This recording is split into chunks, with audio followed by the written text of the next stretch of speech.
Alright, YouTube recording has started. YouTube, you didn't miss anything. Just a guy reading this stuff. There's a trunk in our way. We're caravan. We're traveling. That's pretty much it. Haven't even made our character yet. Hey, look, there we are. Okay, sex, we're gonna go male. Solid. Next. Okay. Now, race. Let's see. Humans, commonly called folk, are the most common race in the Direwood. Whoop. Colonial nation founded by settlers from the Ader Empire. Following a series of conflicts with Ader, the territory became independent in 2672 AI and is now ruled by a duke who is elected by 7 earls that oversee its earldoms. Okay. The Ader Empire, Old Vilia, and the Valian republics, a mercantile power and former colony of a larger, more ancient nation, Old Valia.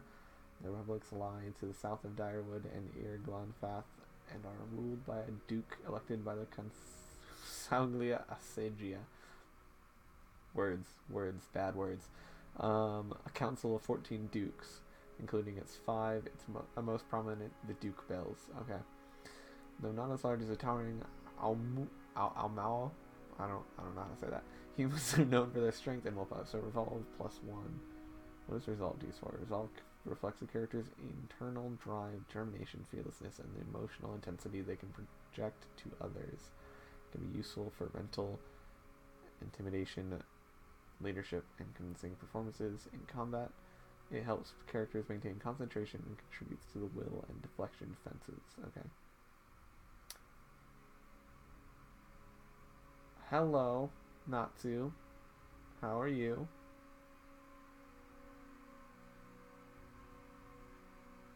I'm trying to think of who you are now, considering you know my name.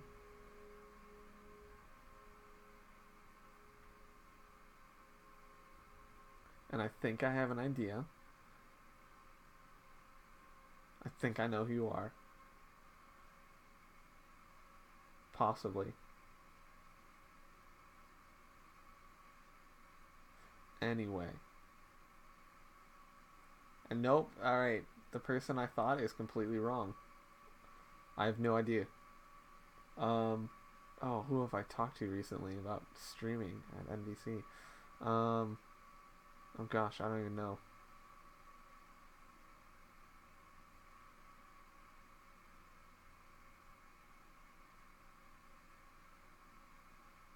You just threw me completely off guard. Anyway, Might. Might represents a character's physical and spiritual strength, brute force, as well as their ability to channel powerful magic.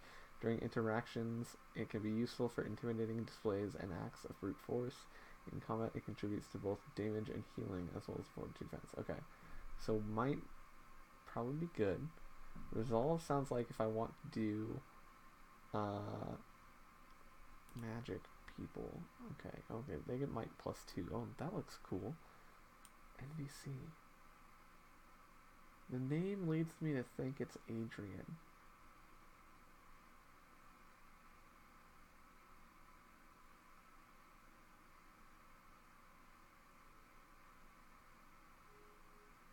I've got no idea. The Mighty ML. And yeah? Okay. I got it right. Sweet. Are the largest of the kith races and are commonly found in or near oceans. In oceans, huh? Though not truly aquatic, they have an affinity for water, and many of their civilizations, such as Rautai, are based on naval dominance. They're known for their unparalleled strength. Okay. Got Might +2. If I want to go like fighter. Oh, little dwarf. Dex -1. Dexterity is an abstraction of a character's hand-eye coordination balance and overall grace. In interactions, it can be used for sleight of hand and fast reactions. In combat, it affects the character's action speed with all attacks, spells, and abilities, and contributes to reflex defense. So, Dex and Con, I'm pretty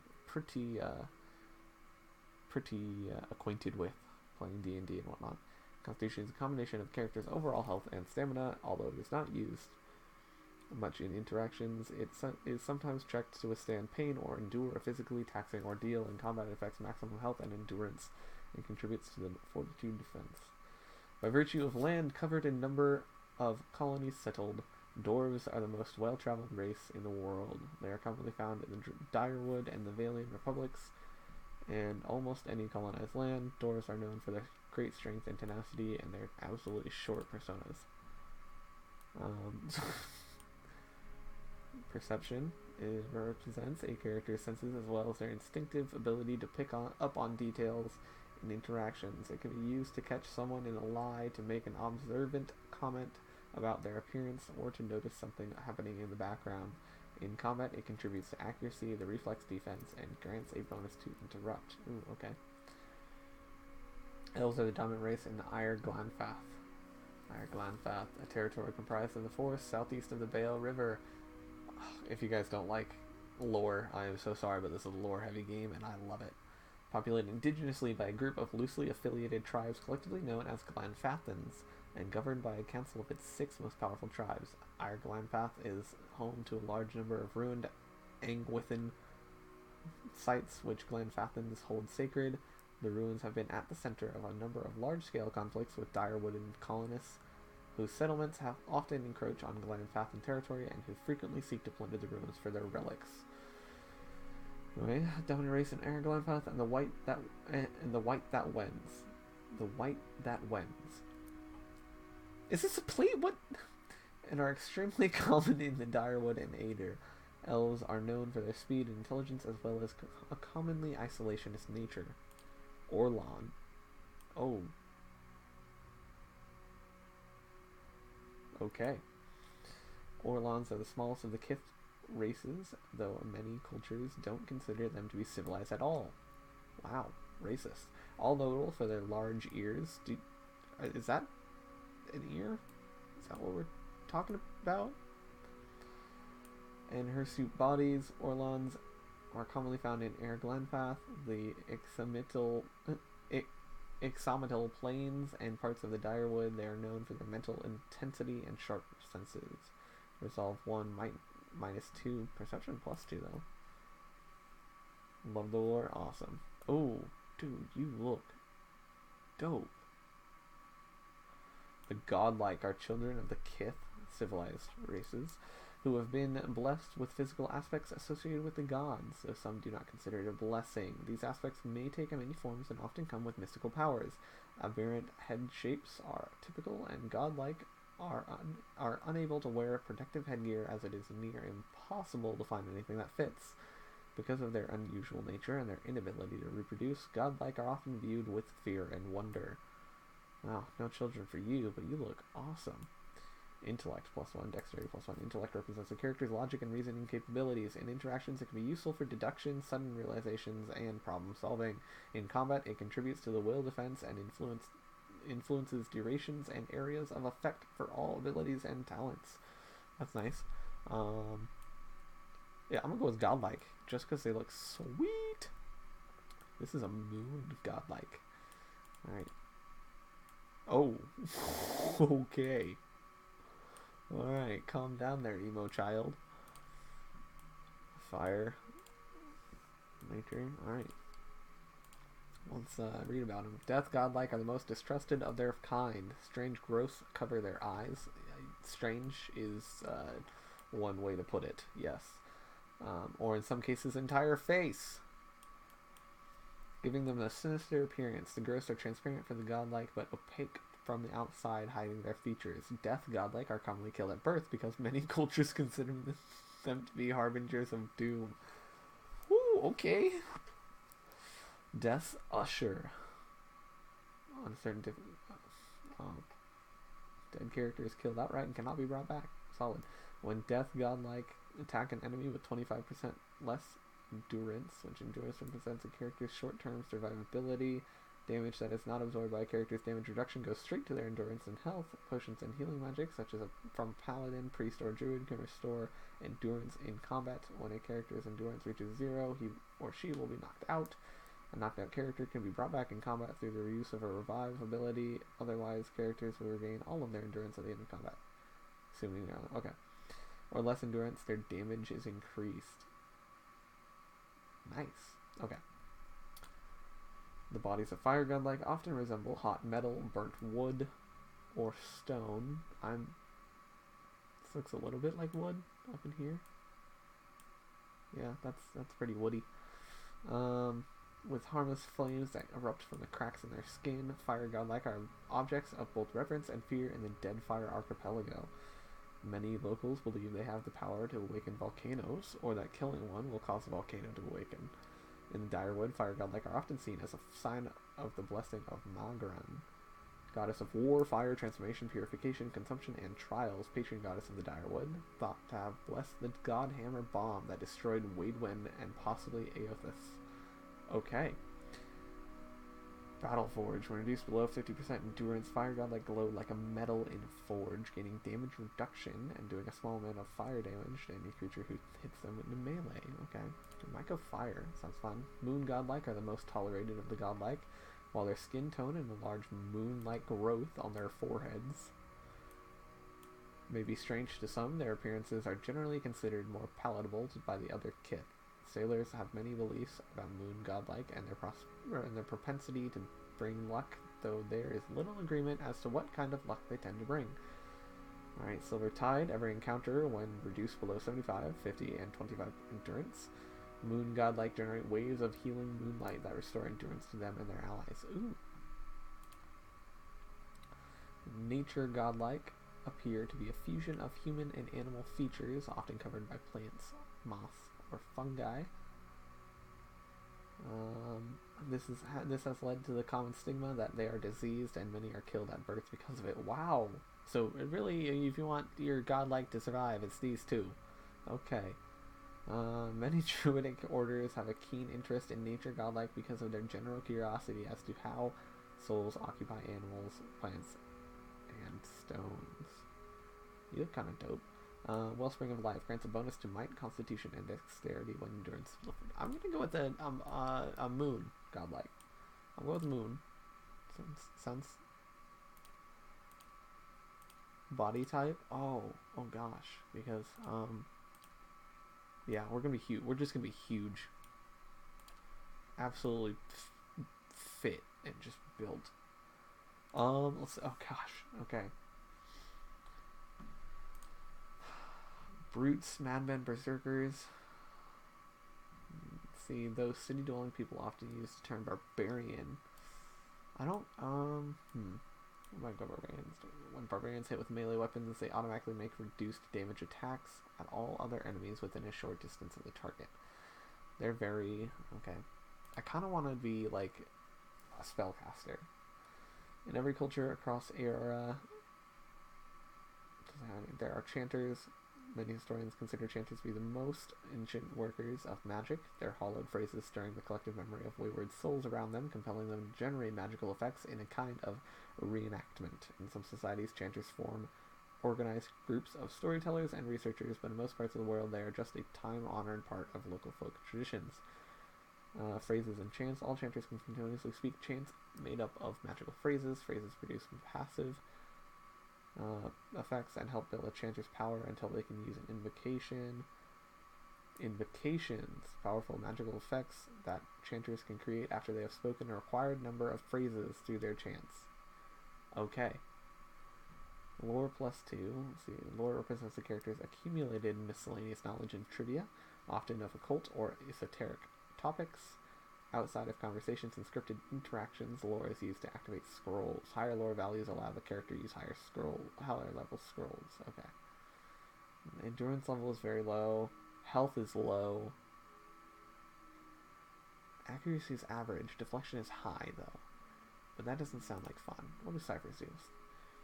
A recent discovery in the Eastern Reach, ciphers were once called Brishalgwyn Mind Hunters. Okay. By the Glanfathans, ciphers have the ability to directly contact and manipulate other person's soul and psyche, using an ally's or enemy's essence as the focus for their magic. Ooh, this sounds fun. Though most ciphers are still found in the Eastern Reach, practitioners of the techniques have spread throughout the known world. They are gaining acceptance over time, but are generally distrusted, especially by the uneducated. Powers. Ciphers can directly target allies and enemies with powerful soul-focused effects. These powers cost focus, which ciphers build through the use of their soul whip. Stealth +1, nice. Lore +1, mechanics +1. Traps and locks can be a problem for even the toughest adventurers, draining their resources and maiming or killing those who are unfortunate enough to trigger an unseen floor plate. The mechanics still make it easier to open locks. And the mechanic skill makes it easier to open locks and find and disable traps. Additionally, any characters can use a mechanic seal to place traps of their own. The higher mechanic seal, the more accurate the trap. In conversations and scripted interactions, mechanics can be used to activate or disable a variety of machines. Very low, low, average, and average. But they sound fun. We might go with that. Druids. Druids are druids.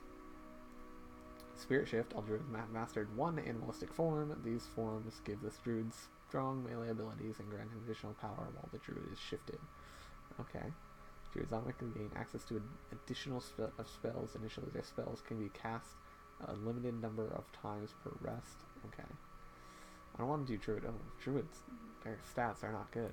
I don't want to do fighter or monk. Paladins, I'm assuming, are somewhat spellcasters, faith and conviction. Paladins have an inherent bonus to all their defenses. Over the course of the game, the value of this bonus may shift based on the reputations the paladin gains relative to the behaviors that are preferred by his or her order. Oh, that sounds dangerous. We'll move on. Priest. Holy Radiance generates a modest amount of endurance for allies around the priest. Any enemy vessels caught in the area take burn damage and may be frightened. Over the course of the game, the power of this ability can shift. Yep, and they get spells as well. Okay. Ranger. They get an animal companion. Rogue and wizard. Masters of academic magic. Arcane Assault. Mid-range attacks that hits a small area for raw damage and can leave targets dazed. Wizards have access to a variety of offensive and personal defense spells. Unlike priests and druids, wizards learn individual spells that they store and cast directly from their grimoires. Grimoires can only hold 4 spells of each spell level, which motivates wizards to keep multiple grimoires for different needs. Every 2 levels, wizards can gain access to an additional set of spells. However, they can automatically learn 1 spell of any level they can access each time they advance. Wizards also have the option of learning spells from grimoires they find or buy. Initially, their spells can be cast a limited number of times per rest. As wizards gain power, their weaker spells eventually shift to per encounter use. You know what? I think we're gonna go with wizards. I'll save Cypher for an off. That sounds a little difficult, so I'll save that for an off-screen playthrough. Or, if I really enjoy the game, maybe a second playthrough of the game. Their stats suck, absolutely. But this will be a very back-line wizard. Oh boy, let's look at spells. Haha. Okay. Archimere's Dazzling Lights. Overwhelms anyone in the area of effect. Gosh, we are not even going to get through character creation by the time I have to leave. Overwhelms anyone in the area of effect with brilliant and bewildering pyrotechnic display, decreasing their will and leaving them dazed. First level, speed is average, range is 10, okay, area of effect is 1.25 radius, so 2.5 diameter. It's an AoE, minus 10 will for 12 seconds, dazed for 12 seconds. Accuracy plus 10 versus reflex. Okay. What about Chill Fog? Calls a blindingly white, icy fog into existence, inflicting blindness and freeze damage over time to any in the area of effect. Ooh, to any. That can hit my friends. That's maybe not good. And 2.5 radius, we got 5 diameter. Dang, okay. 15 seconds. It lasts. That's 15 seconds. That can hurt my allies. 12 to 19 freeze damage. Blinded for 3 seconds. And this versus Fortitude. Oh gosh, I just realized I was selecting them. What is this? Consul Hout's Parasitic Staff creates a glowing quarterstaff of pure energy for the wizard to wield, granting a bonus chance to hit and giving the wizard endurance with each successful strike. That might actually... see. Universal quarterstaff, 2-handed. Speed is slow. Range is 1.7. 1.75. Interrupt is 0.75. Damage 26 to 39.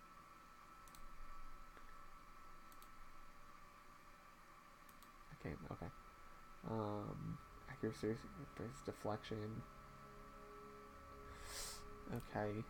Eldritch Aim grants the caster otherworldly sight, resulting in preternatural accuracy for a short time. Ups the accuracy. Fan of Flames creates a cone of fire in front of the caster, causing burn damage to anyone in the area. It's area of effect. 31 to 43 burn damage versus reflex. Fleet Feet empowers the target with unnatural, so it ups my move. Okay, how about Ghost Blades? Calls a field of unearthly blades into existence, inflicting immediate pierce damage and hobbled affliction on targets in the affected area. Area of effect, okay. 21 to 31 pierce damage and hobbled. His first reflex, so AoE. Okay.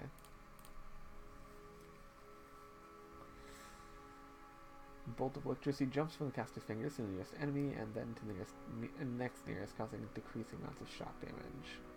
Okay. Trying to get through this. The caster's hands become so cold to freeze what they touch. Does freeze damage to a target, reduces its accuracy.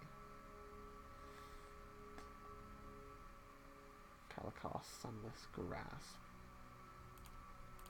Minor missiles I might take. So it's 3 spell missiles that batter the target, inflicting crush or corrode damage. Okay. And they will keep minor missiles. Coats the ground in a slick oil-like substance, inflicting knockdown on anyone in the affected area. Spirit Shield surrounds the caster with a shield of spirit energy, granting an increased damage reduction and a concentration bonus. Thrust of Tattered Veils, a quick strike of crushing force, dealing little damage but having a high chance to disrupt enemy spellcasters. Ooh, we're gonna keep that one. Wizard's Double creates a duplicate of the caster to distract enemies, granting the caster a high deflection bonus until he or she is crit. We're gonna take that one as well. And then we're going to take Council Hout's Parasitic Staff as well. Just so I have something up close that I can whack people with. Okay, see, this is nice. It gives me a little star. Tell me highly recommended stuff. So this is highly recommended and recommended.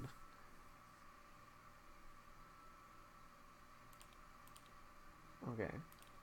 So increasing this, I can get damage and healing, increased damage and healing, and more fortitude. I get endurance and health and more fortitude, action speed and reflex, interrupt, accuracy and reflex, area of effect, duration and will, and concentration, deflection, and will. Okay, let's put these up to 12. Whoop. See, can we go to 14? I want more concentration. Let's put that up to 12. And we'll go to 15 with each of those.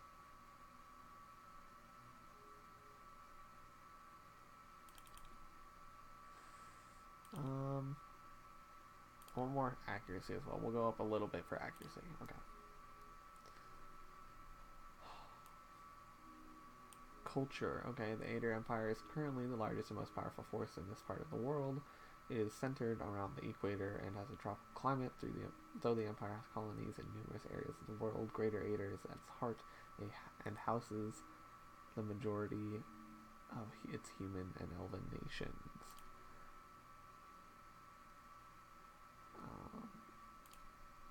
Oh, this changes my little stuff here. Okay, the White That Wins. Alright. Consisting of the nation of Nasitak, dozens of Amau nation settlements, and hundreds of lawless pirate-infested islands that stretch along the southern sea, Deadfire is home to boreal dwarves, Amau, and a mixed variety of other races. Deadfire Archipelago is the last stop for anyone headed east. A multitude of monstrous sea creatures infest the ocean, beyond making travel virtually impossible. Okay. What are these Ixamital planes? See, that'll increase my resolve. Huguenot culture is one of the oldest in the world, though one of the least imperialistic, having spread all out little over the past several thousand years. Old Valia will increase my intellect, which will be nice. Once the crown jewel of the Seven Seas, Old Valia has now crumbled, the remnants of an empire of warring merchant nations, counting many humans and doors among their ranks. The Old Valian countries are still forces to be reckoned with, and are proud of their rich cultural heritage. Rautai, increased constitution, dominated by the Mao nation of Rautai. The Gulf itself is host to a number of nations, most of them Mao, Orlan, and Dorvin. Though these countries are relatively young, they are some of the most advanced colonial settlements in the East. The Gulf is a land of riches and resources for those who can take them, though the entire coast is often pummeled by violent storms. Ooh, I might go with Rautai. Living Lands is a mountainous region of the large northern island, renowned for its diversity of plant and animal life. Its weather is unpredictable and its ecosystems vary dramatically from valley to valley.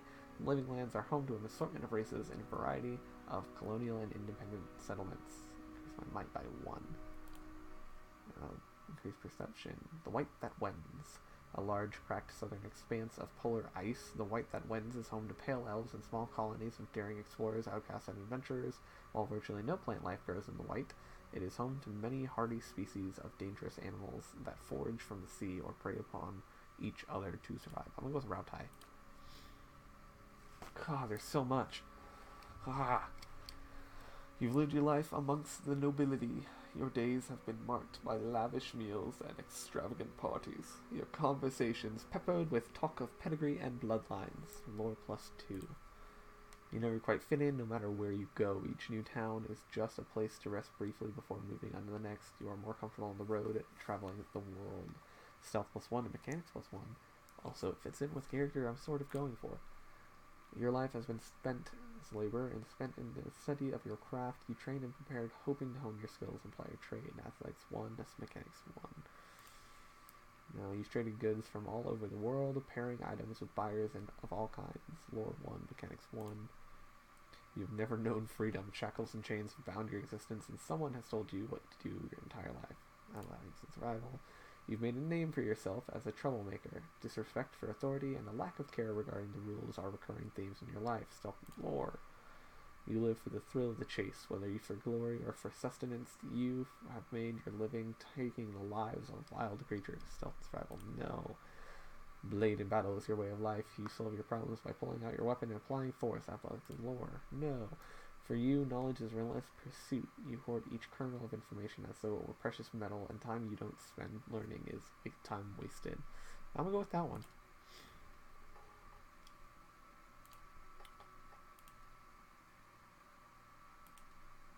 Let's see.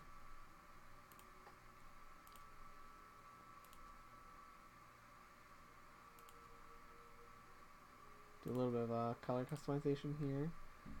God, there's a death god like that's. Oh gosh.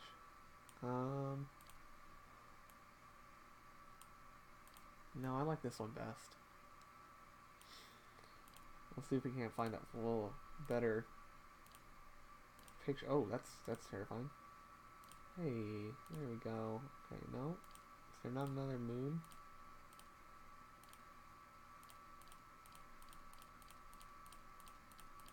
Really? 2 moons? That's it? That's all we get? Okay. Well, let's go with this one. That looks close enough. Hey there. Now I am the leader of the group. Stand together! Keeping quiet. Ooh. Follow me. Let's go! Nice and slow. Follow me. I'll teach you a lesson! Quickly and quietly. Hey there. Watch and learn. Yeah! A blade in the dark. What is it? Now I am the leader of the group. I recognize that voice. Kill them all! A blade in the dark. Yeah, that's Matthew Mercer. Yes? I'm flattered. Stand together! Steady does it. Follow me. Let's go! My eyes are peeled. I've got this. You better run! Quick and quiet. Yes? Leading the way. Sharp eyes and keen ears. Hmm? I shall lead us. I'll teach you a lesson. I'll take a peek. Huh? Follow me. Yeah! Not a sound. What is it? Now I am leader of the group. Let's go! Quickly and quietly. Just say the word. I'll lead the way. Death to our enemies! Easy now. Leading the way. Onward! I shall lead us. A blade in the dark. What is it? We have to go with Matthew Mercer. Oh gosh, name? Scram.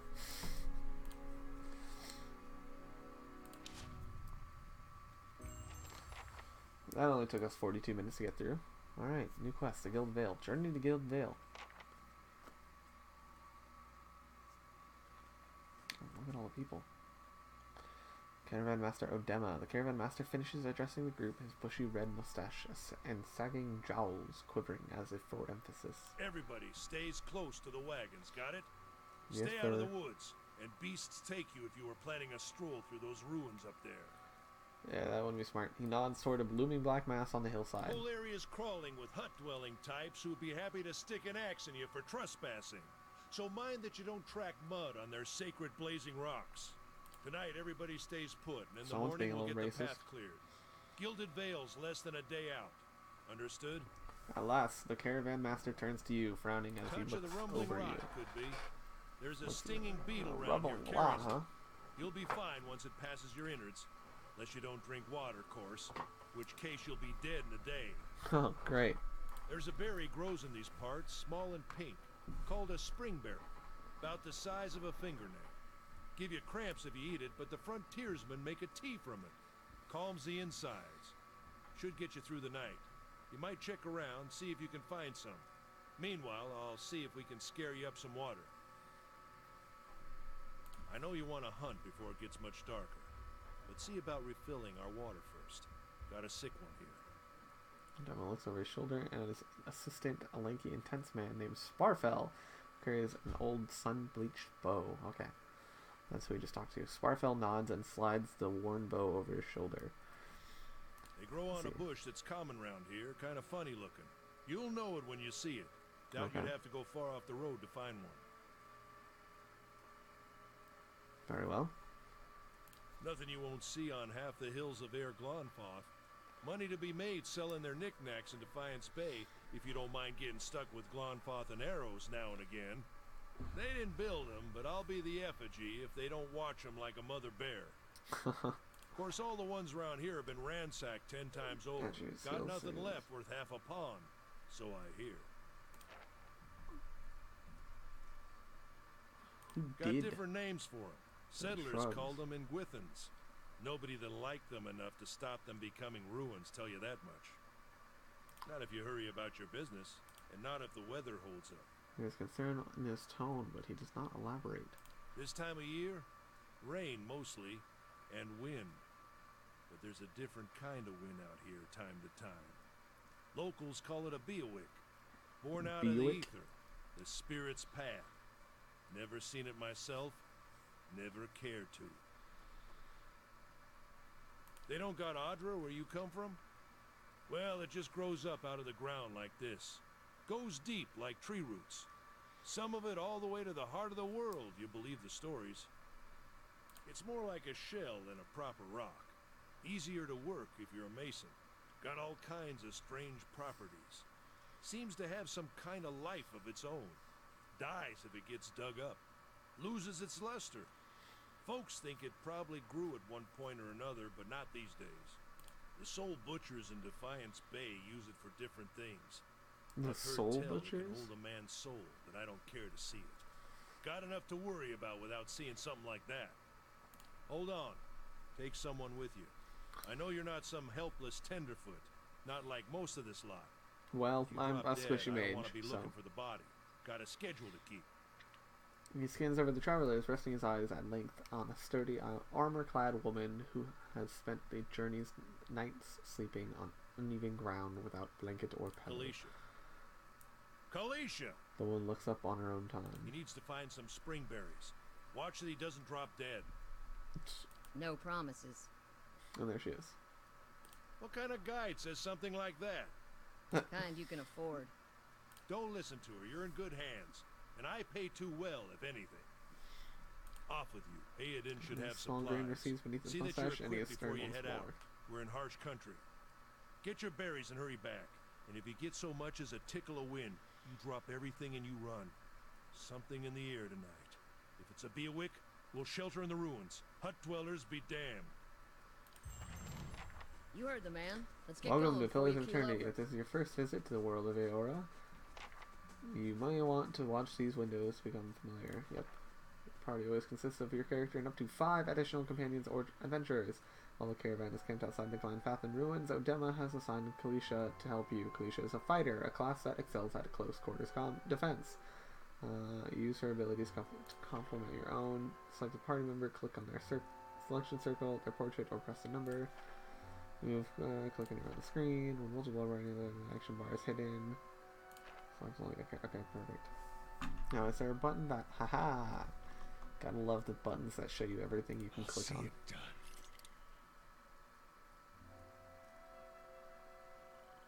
I'll see it done. Where there's a pick, there's a pick, there's a way.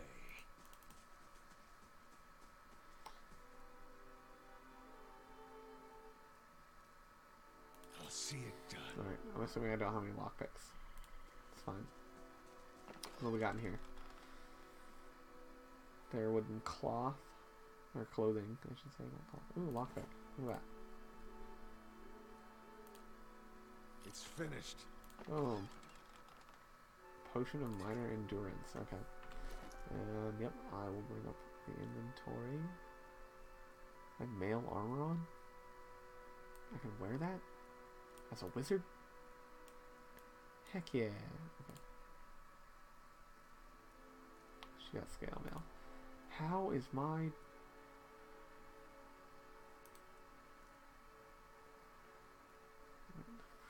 I can enchant this stuff? Okay. Don't dive in too deep when we're just starting.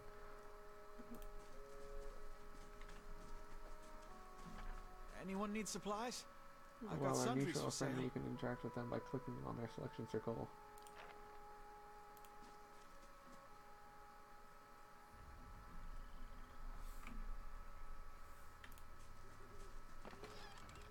And see, potion of minor regeneration and copper pan.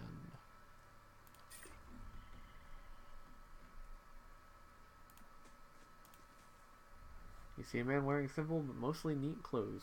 He's transfixed, however, by a ragged tear in the seam of his Got tunic. a whole wagon full of goods to sell, but not enough shirts for the road. He scratches one cheek with his knuckle. It's covered with uneven stubble, as if he hasn't quite gotten used to shaving on the road. Say, is there anything you need? I've got some basic traveling supplies for sale if you'd like to take a look.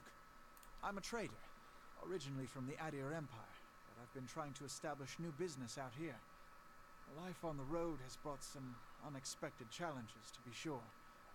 And I'm sure you've noticed how prickly the locals can be. But we're here to make the most of things, right?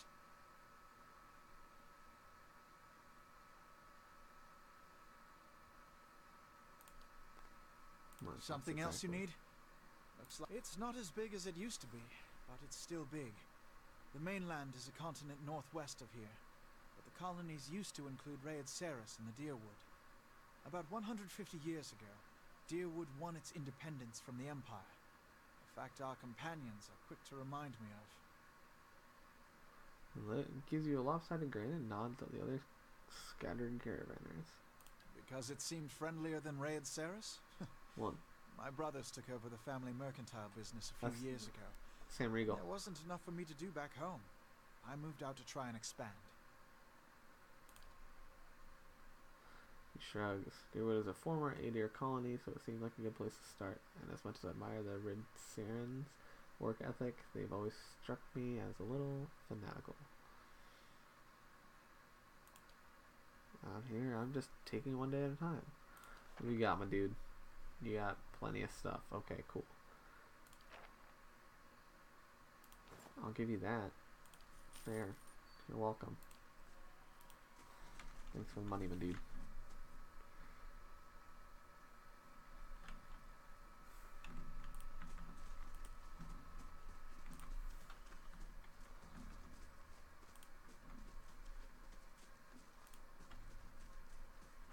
See, we got a map? Yeah, we do. Okay.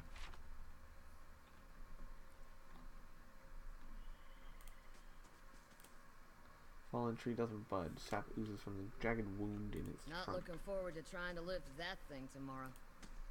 Oh, you'll be fine. Horsies. Oh, okay, nice draft of that. Orlon's Cradle. Alright.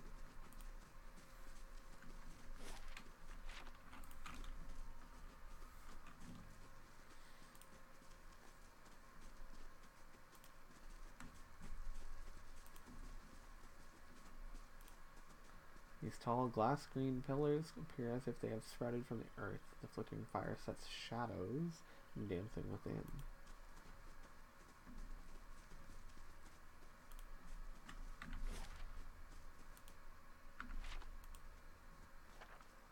Exploration is key in Pillars of Eternity. As you make your way through the eastern reach, open the area map to see what parts of the map you buried. Yep. Okay.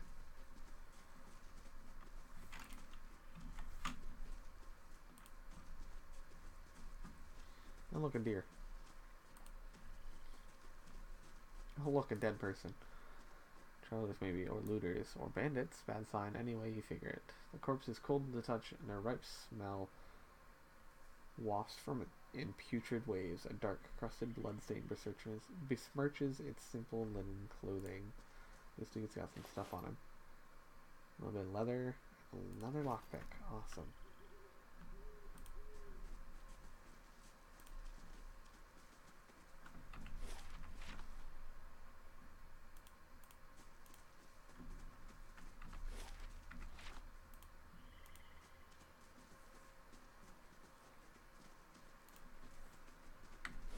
These maps are awesome.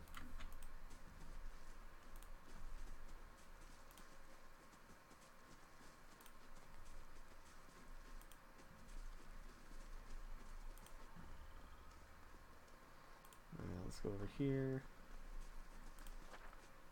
Use tab to highlight interactive objects in the environment. Random torch.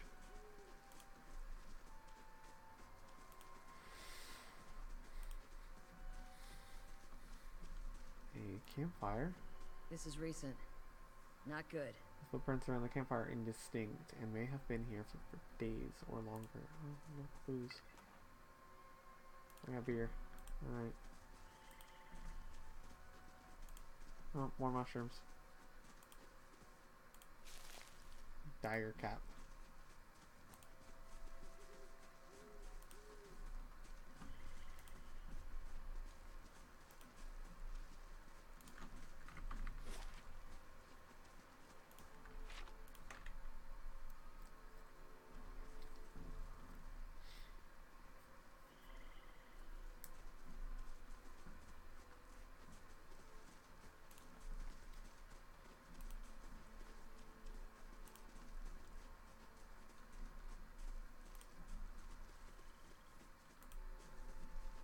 Well, looks like we want more harvesting opportunities. Burned lady.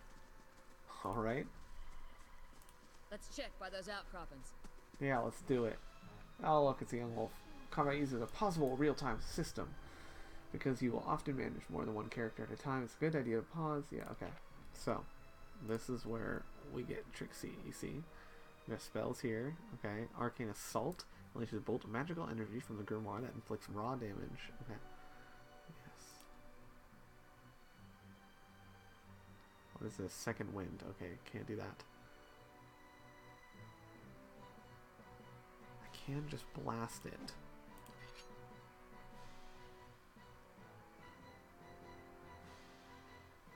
Well,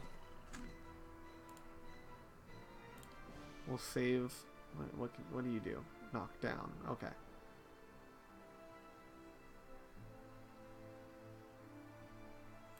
What what you need.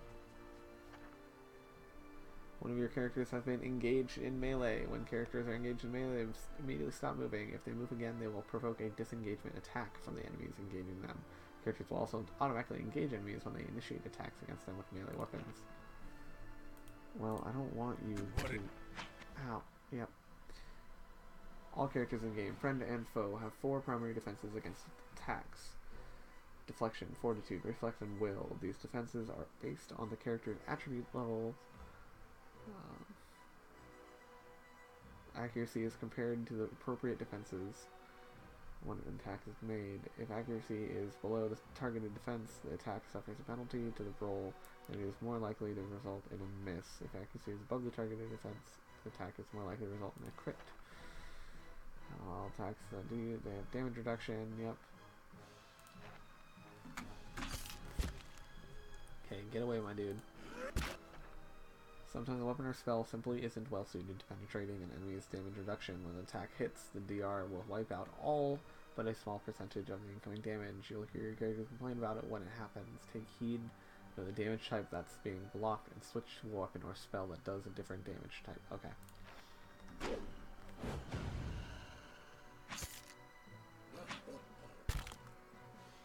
As you wish. Kill them all!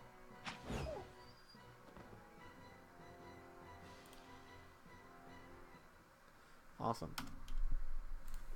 Oh, I just took a guess on what actually would work there.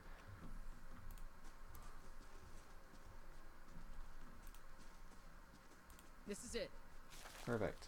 As you receive quests, your journal will update with relevant information. If you ever get stuck, open it up to review your notes. Okay. Scholar. Word around camp is you've got a lot of knowledge tucked away. What kinds of things did you study before you came here? Just asking about my background. Oh, as a historian, I took an interest in all matters arcane. I studied war and combat. Well, all matters arcane. Sort of the character I'm building here. Yeah, how is it that you happened to come here? They wouldn't give me the freedom to study what I wanted. It was a waste of time. My teachers were head witches. Their lessons were parlor tricks. I broke a few rules, and they expelled me for it. Hazard of lifestyle, I suppose. You had to expect it. It was a possibility, no matter how much you didn't want it to be that way.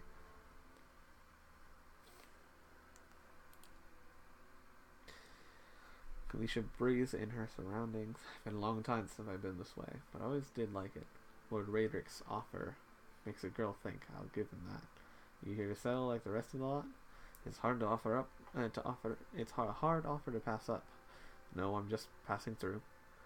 I hadn't given it much thought.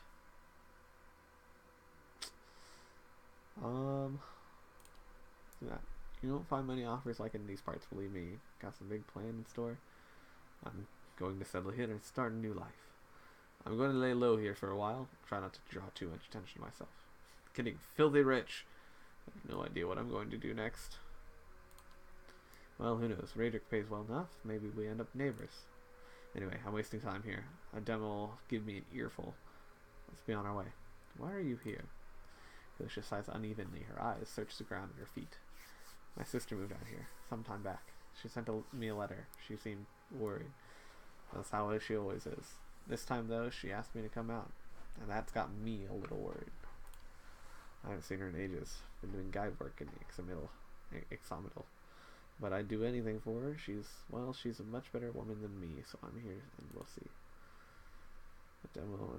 A demo I've worked with before. He doesn't usually drive the route this way, but he's doing it for me. Tell me about yourself. I have simple needs. I like open skies and far horizons. I find work that lets me live that way.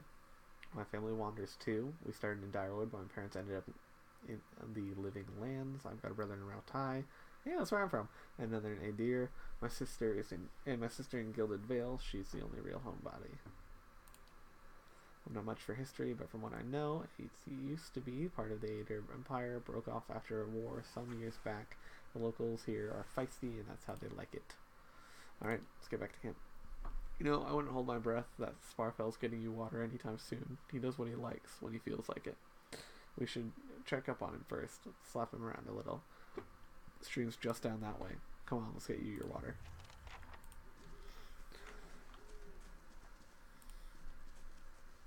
Well, let's do a little investigating around here first. See? I'm gonna harvest some more stuff. Admess wort.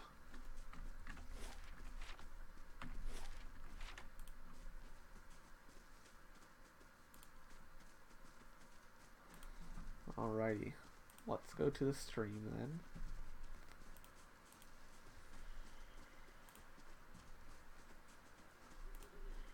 I'm sure it's actually over this way that he would be. Probably closer to the camp, eh?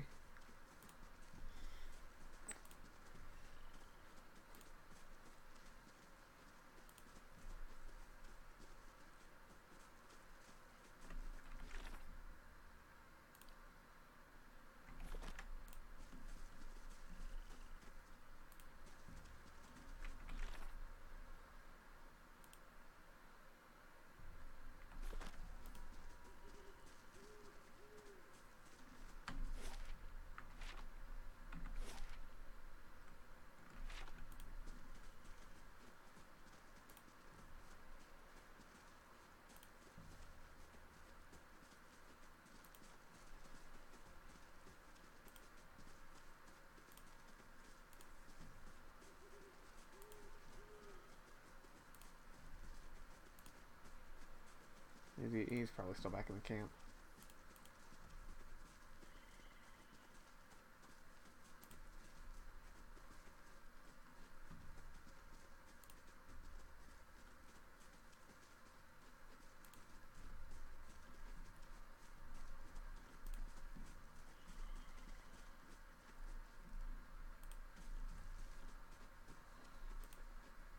Still waiting on Sparfell, which means he's ignored me again. If I'd known he wanted to slow us down, I'd have just tied him to the back of the wagon and dragged him. I'm sorry, you want your water, you better go find him. He's... Shit, come on, let's go look for him.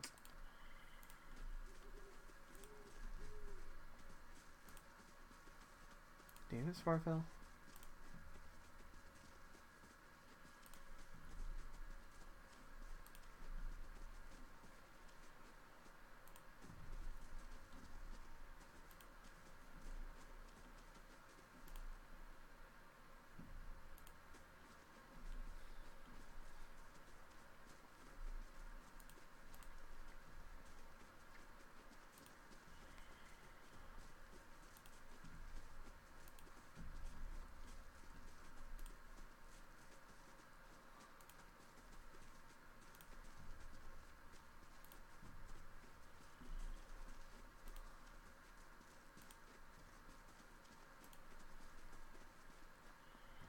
Oh, where is this guy? What a surprise. Sparfell went hunting. Crouch on the riverbank and dip your water skin into cool water while Kalisha waits nearby, keeping watch. As you rise, you notice her look up sharply towards the tree line. You gain an item. Full water skin added to the stash. Out of the trees emerges Sparfell, one of the guides, barely discernible in the dim moonlight. He's long carries his bow, and there is a strangeness to his gait. His stride wobbly as he moves toward you with labored breath. Sparfell? Dead! Are you alright? Sparfell's toe catches on a rock and he collapses forward in a heap, with the feathered shaft of an arrow planted between his shoulders like an enemy flag.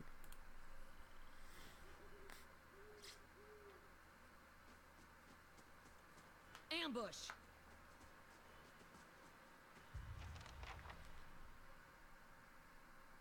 Damn, Glenn Fathin. Alright, you know what, that's it. You're getting a load of that. Well? Yeah.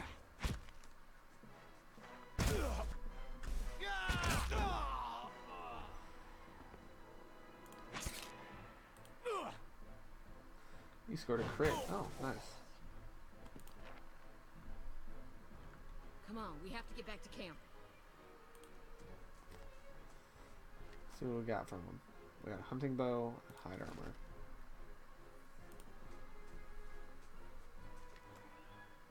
Huh. Copper Ald. As you wish.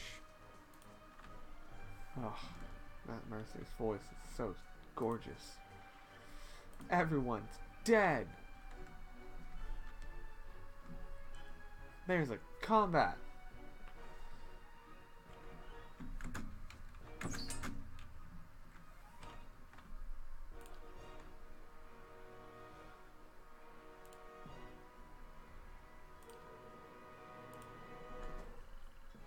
Ah, curse your eyes!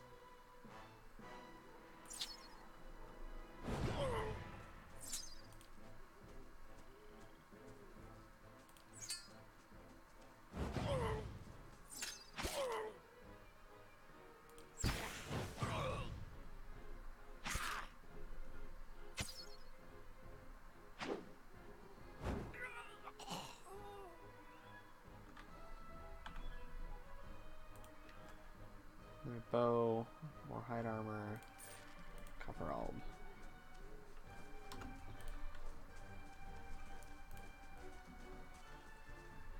Everybody's dead.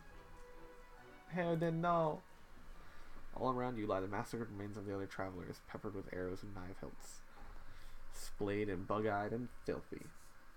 Kalisha puts the back of her left hand to her mouth as if to ward away some poisonous vapor. A handful of dark figures stands above the fallen, treading on limbs and backs and heads, jerking their axes from bodies as if from half-split logs. One of them, towering and severe, with a thick beard tasseled with knots, holds a wet blade at the neck of the man you recognize as Hayden, the last of your caravan left standing. Lay down your arms, trespasser. Do not forfeit this man's life for a fight you will lose. A little bit of lore. You now have 1 rank in the disposition reputation. Great. Words carry no weight when I have seen the truth with my own eyes. Blood must be paid for this intrusion. Ooh, okay. Don't trust them, they mean to kill us all. We are innocent in this. Will you not listen to reason? Only a fool attacks a weak enemy while a stronger one yet lives. Okay. You can kill him, but you might as well be killing yourself. Judging by the string of animal teeth around your neck, I'm guessing you are worshippers of Galawain. If Galawain told you to stop protecting the ruins, would you?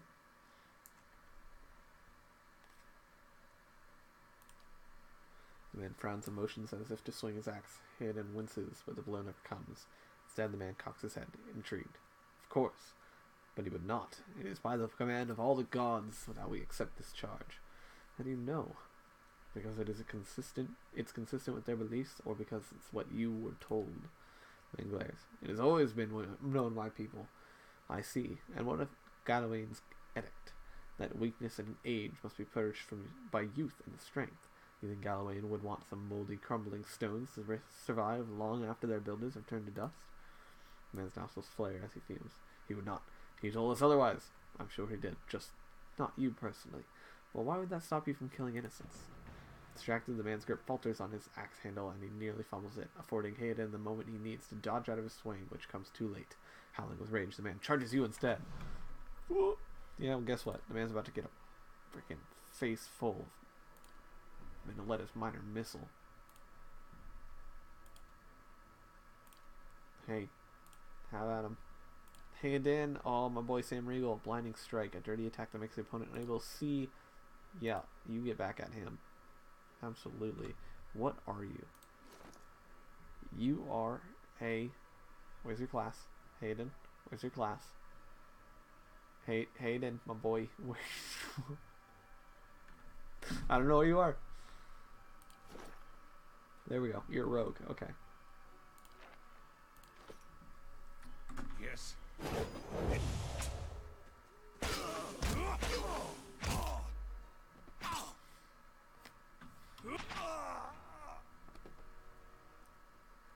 There we go.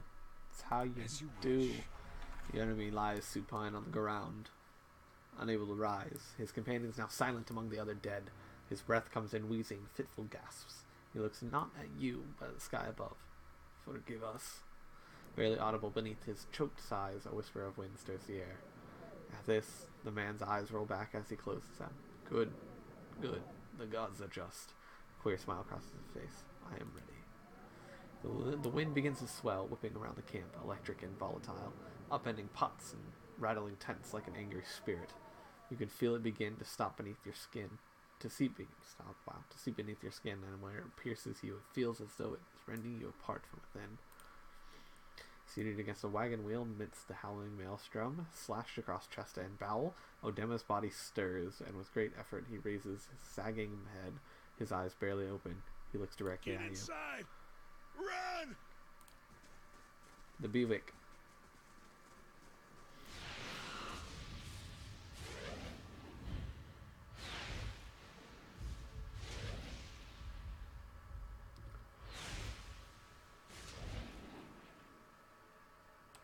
Straining against a gale that threatens to pull you off your feet with every step, you set your hands into worn folds of weathered rock and set about pulling yourself up the precipice.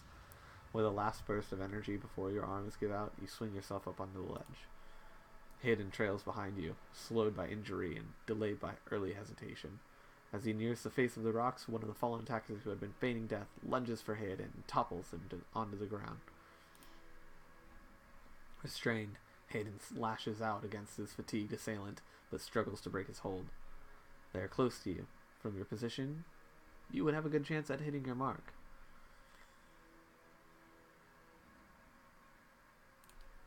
Your aim is true, and the hit jars Hayden. I don't think a rock would have been well.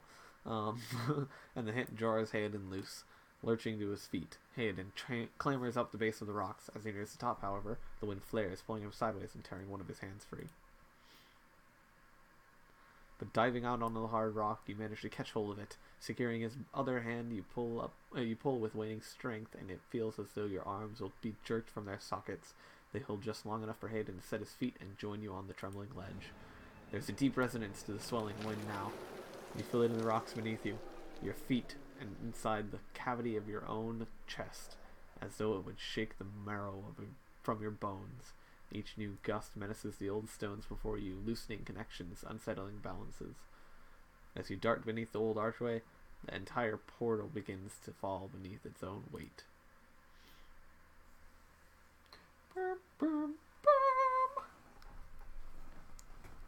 It's really interesting storytelling techniques, I should say.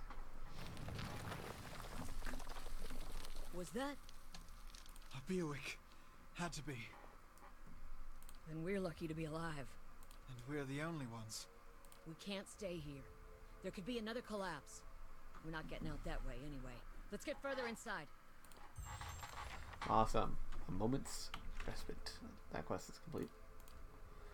I have to get to Guildvale and the ruins of Silentlis.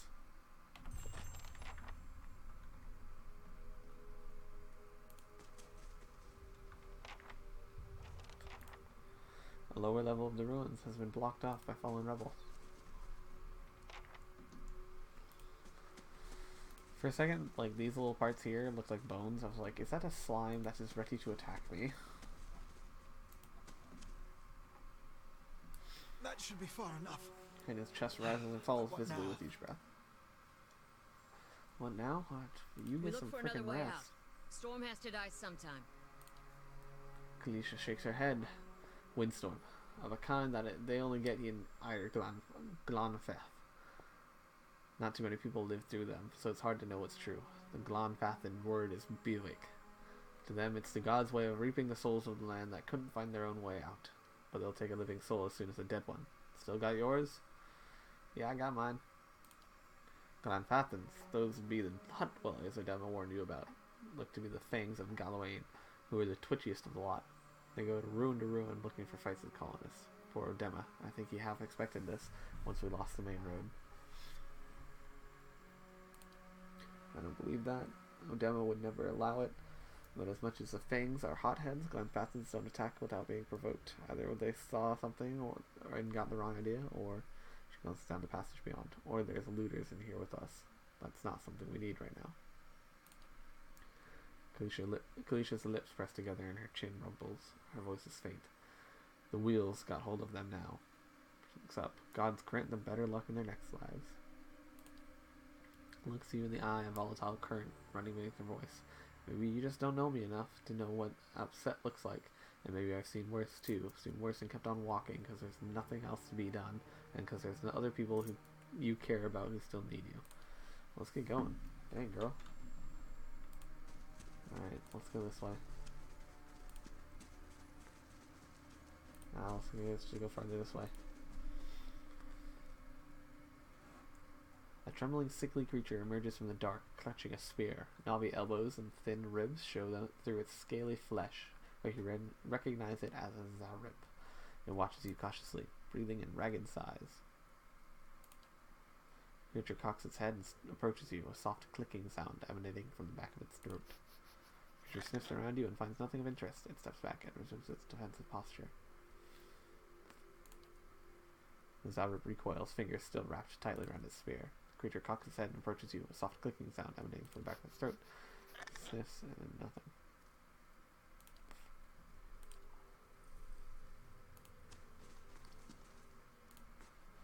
Oh, no, it's gonna attack. Okay.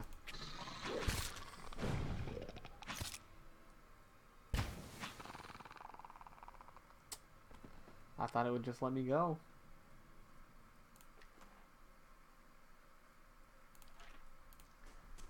Nope. Sorry, dude. I was gonna let you live, but I wanted to find out what was over here. Ooh, lockpicks.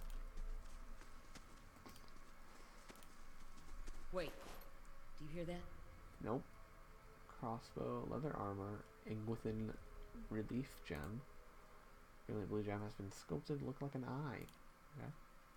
A torch and a tattered journal.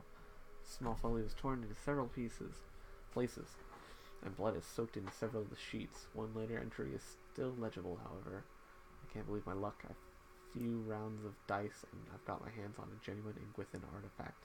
The fellow who had it said it was a pretty nothing, as far as he's concerned. He's not willing to go digging in some ruins. But if he's right about this gem leading to a hidden treasure, then that's worth sneaking past a few painted elves. I'll head to St. Louis in the morning, then it's just a matter of finding this relief he was talking about. Nope, I don't hear anything.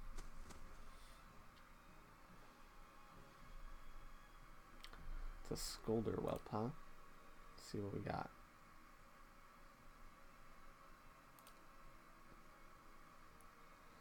Oh, I'm out of spells. Okay.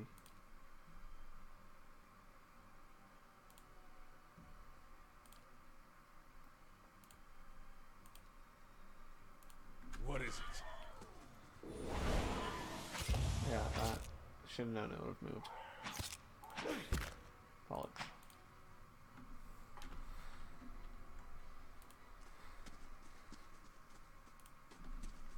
That looks weak. Could be a shortcut. A crack runs along this wall from floor to ceiling. A light gust of air passes through it.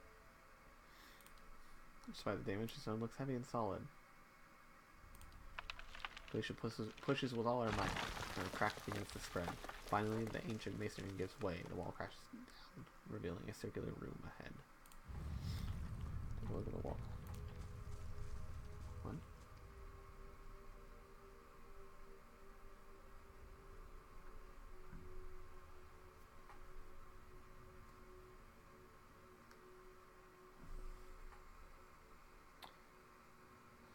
Okay, let's go in there. I could scout ahead, see what's around the corner. Eastern Ranges, dangerous place. Come on, guys.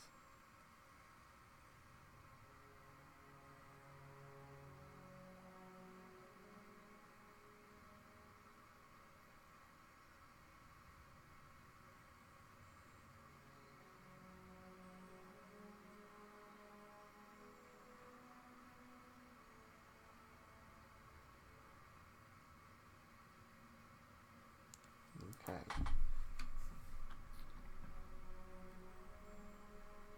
How can I help?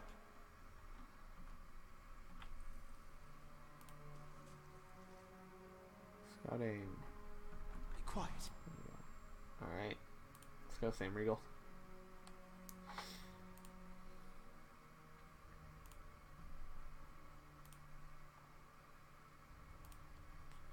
Fresh air in here. I think we found an exit.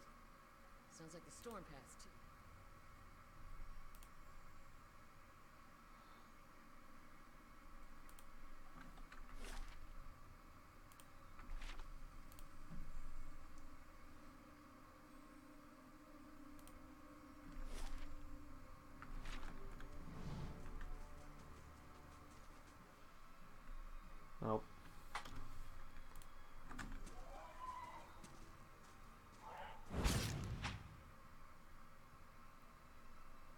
I'm done.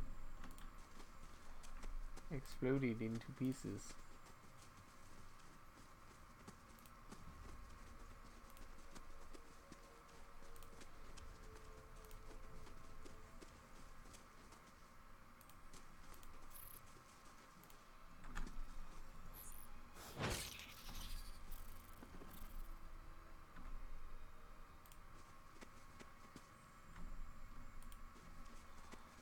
Alright, let's go down this way.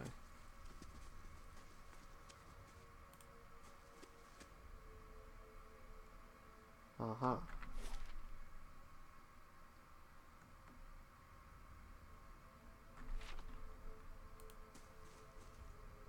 Hmm? Well.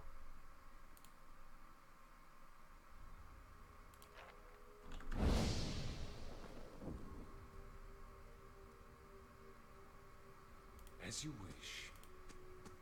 How can I help?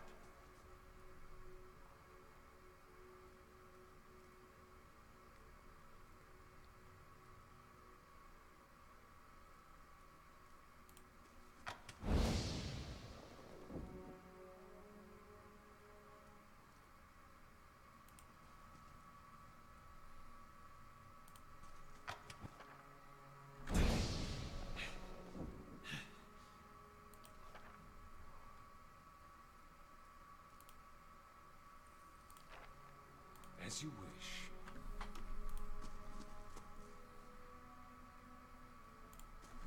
Yeah, no, that's what I was afraid of.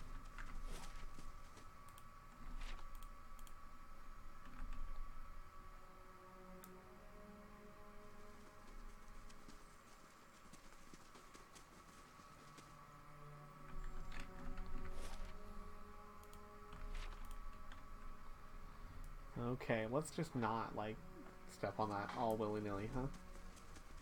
Those tiles look suspicious. Yep. Let's be careful. Marking was peculiar, there may be a clue about their meaning nearby.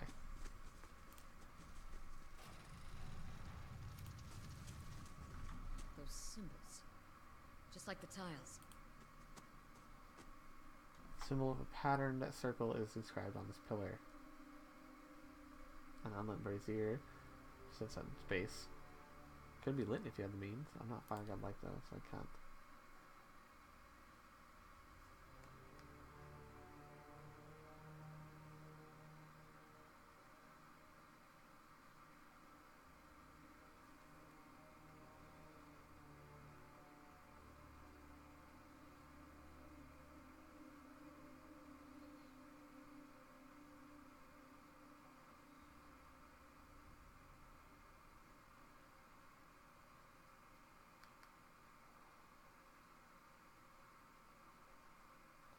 Okay, flames kindle swiftly in the brazier, winding their way upwards.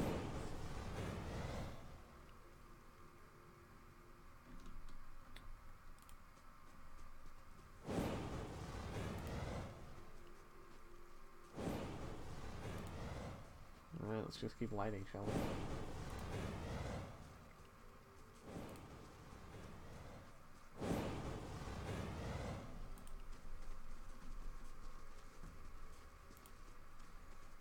This mural must be ancient, yet the colors are still bright and vivid. It shows a procession of Engwithans from all the Kith races, Amal, Elf, Orlan, Dwarf, and Human. They walk among pillars similar to the ones that span this chamber, each one topped with a flame.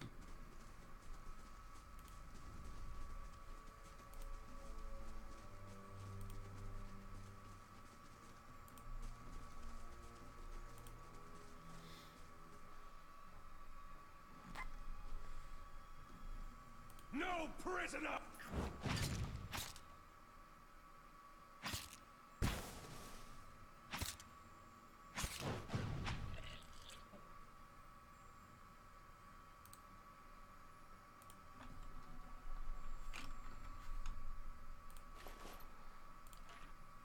As you wish. Ooze plasma, huh? What's that muck on the wall? Vicious and oily, this muck clings to anything it touches. Vicious slick of something dark and tar-like runs down this wall. Shapes and bulges in the ooze suggest that something lies beneath it, but you can't tell what. He the ooze away, revealing an intricate relief of a man's face. The sunburst surrounding it has chipped away in places, with the details of its head, from the tight curls of hair to the ridges of its pointy ears, still showcase remarkable craftsmanship. One eye socket is empty, a gem fills the other. Chamber begins to rumble, stray rocks dancing across the tile floor. Finally, a large section of the wall gives way. Beautiful.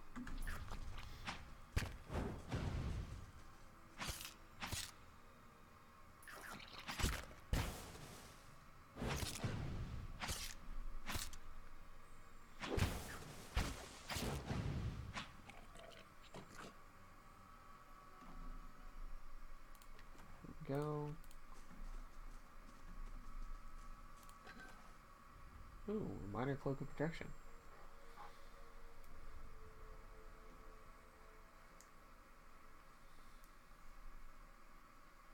Amethyst and a drop.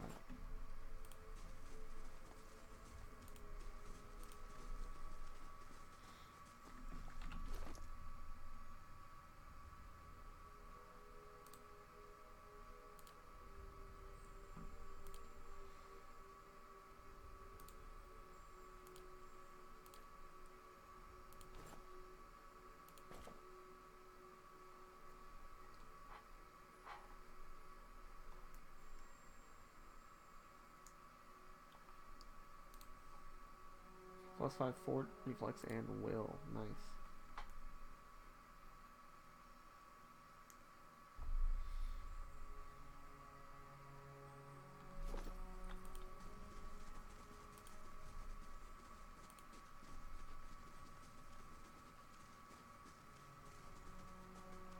What you need?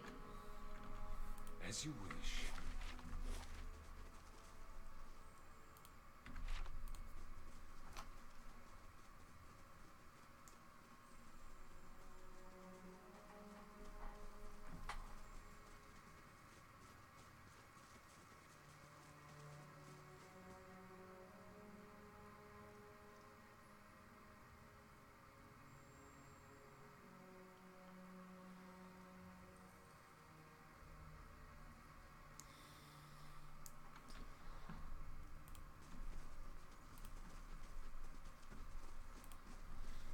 Who was here?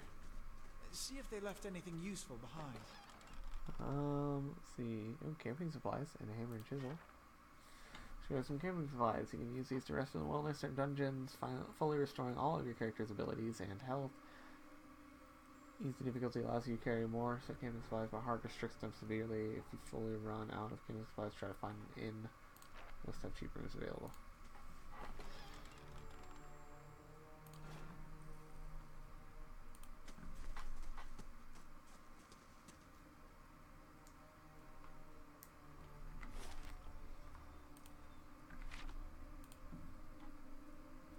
I don't feel like trying to decipher that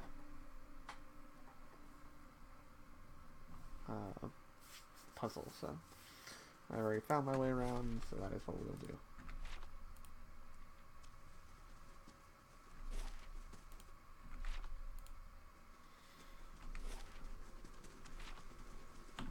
Boy, am I glad that there's a fast mode that pulses us through it. No prison!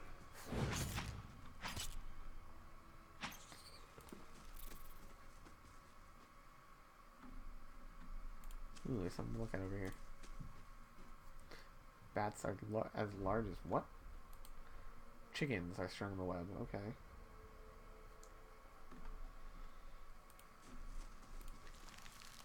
A rapier. Yep, and a bloodstone.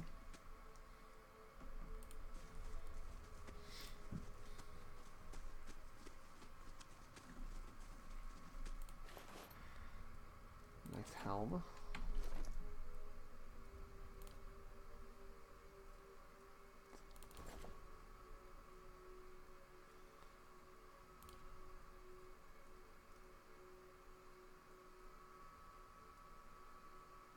Okay.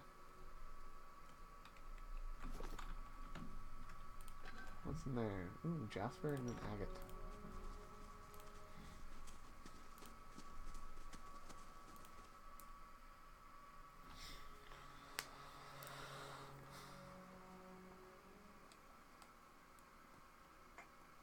New map discovered.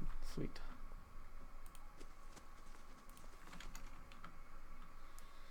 Oh, there's people down there. The roadman. 4 figures stand before an otherworldly apparatus, an ancient structure of chiseled Aedra and metallic veins, ominous and looming like a silent observer. Standing motionless in their midst is what appears to be a human body, colorless as stone or ash. The other figures gaze upon it in what might be contemplation. From your vantage point, you are well obscured from their view. The figure closest to the machine stands out among them. A thick gray beard frames a face otherwise hidden beneath a metallic mask. His faded robes are embroidered with a runic language unlike anything you have ever seen, and he wears a strange black headdress with 2 protrusions that jut out like the wings of some malevolent creature. Oathbinder, bear witness, and see this man has kept his word true to his last breath, full to his blood's last drop. Guide his soul, queen that was, and regard it among your favor. Let his life by the key be his confession. Let his death by the key be his absolution. May he walk the world ever free of the crushing weight of the book.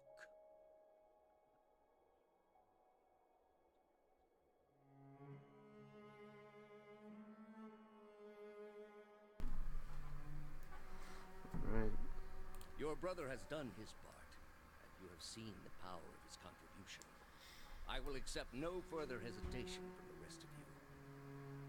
In the sight of the queen that was, will you fulfill the oath? Will you take your place beside your brother in the endless esteem of her memory that is without flaw?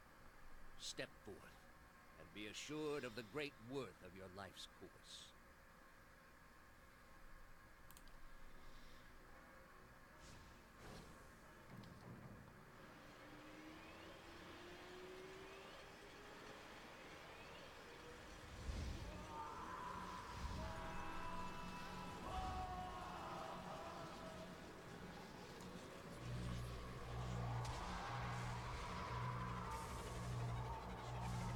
Well, that doesn't look good.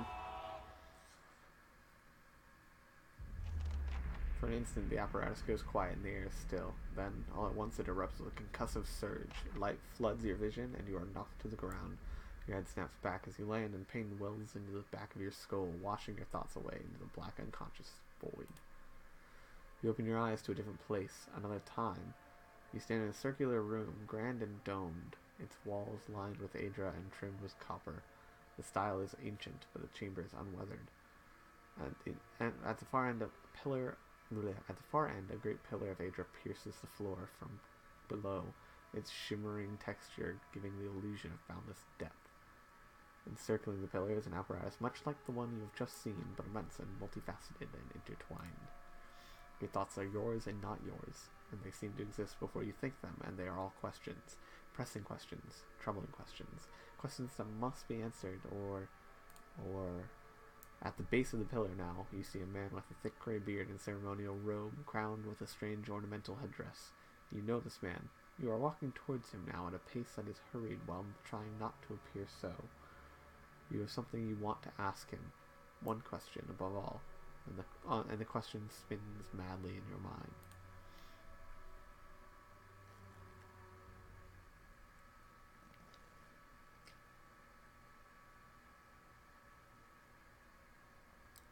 No, Sam Riegel's dead.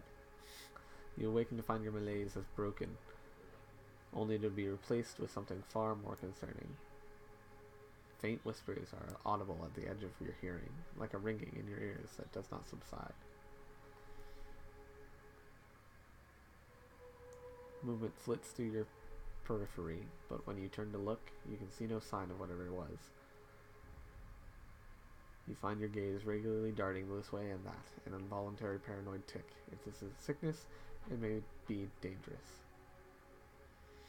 to go without treatment for long. The figures at the machine stand frozen in place, flesh and blood replaced by cinders and ash. The man who led them is nowhere to be seen. Hidden and Clecia lie bloody on the uneven cobbles, their bodies twisted unnaturally in death. You are alone and far from help. Gilded Veil may be your best hope of receiving treatment before things get worse. No! Sam Riegel.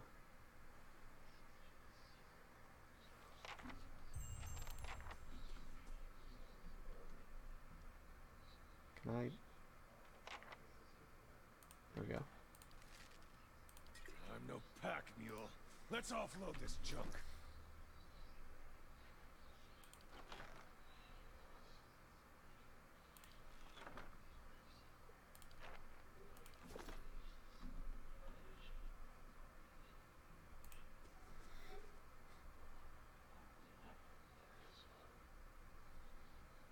Alright, I've leveled up. At 0.6 points, okay. Survival. Oh, stealth. Stealth allows characters of any class to attempt to avoid being seen or hurt. It's used automatically whenever the character is in scouting mode. The higher the character's stealth, the closer they can get to enemies before being detected. Athletics. Adventuring's tiring work. In addition to the hazards of Mortal Kombat, adventurers have walls to climb, rivers to cross, and pits to leap over. Once per encounter, characters with athletics can use a second wind ability to recover their lost endurance. A higher athletics score increases the effect of second wind.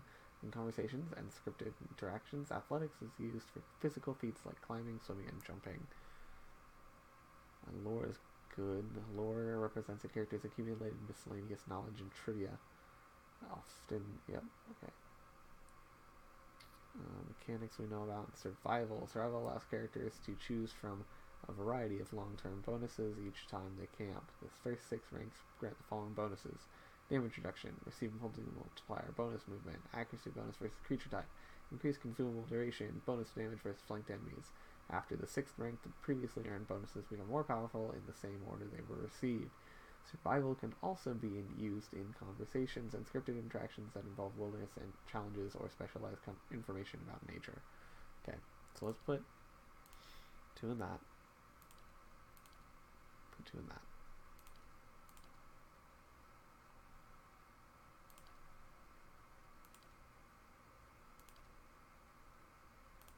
Put 1 in that. We'll put 1 in athletics.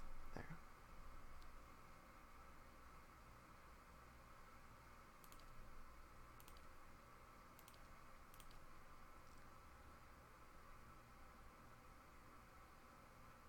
Yeah, that looks good. Hey! Another spell, let's see. We're gonna take Ghost Blades. A little bit of AoE stuff here. Oh, talents, huh? Talents can be used to customize your character beyond your class ability choices. Some talents modify existing abilities, but others add new abilities of their own. The subset of talents are class specific. Most can be taken by characters of any class. Okay.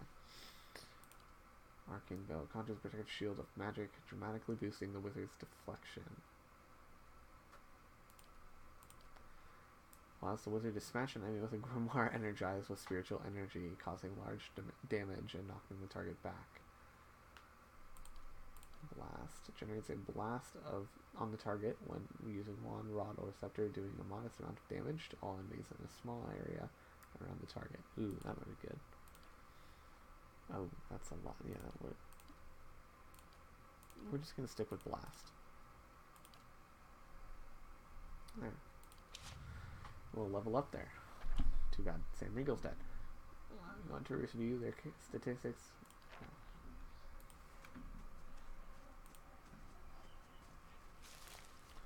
A little bit more dire cap there. Oh. That was okay. St. Gyron's Horn.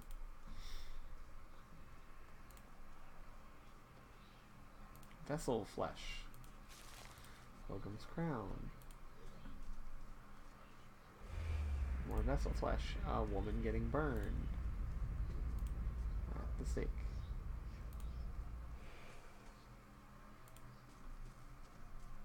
Oh, you didn't disappear. Why do I have a feeling you were supposed to disappear? Where?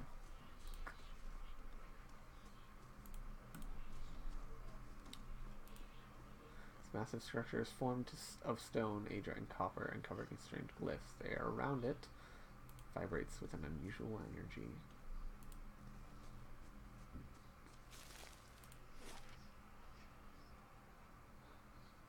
To the Veil Wood.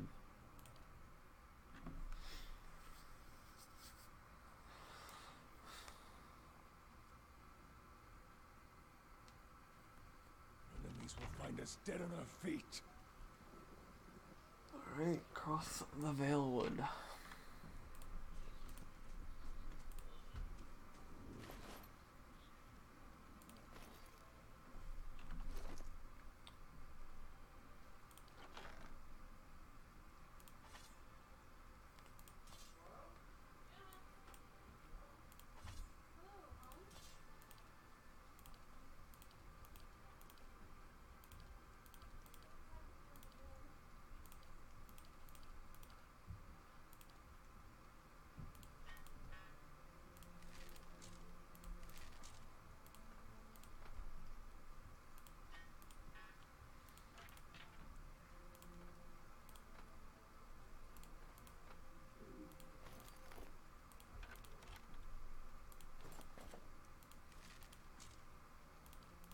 Let's see.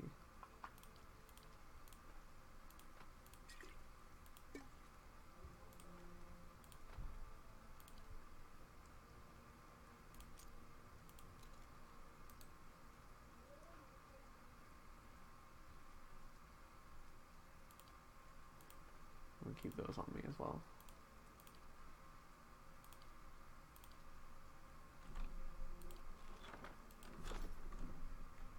There are no camping supplies for whatever reason.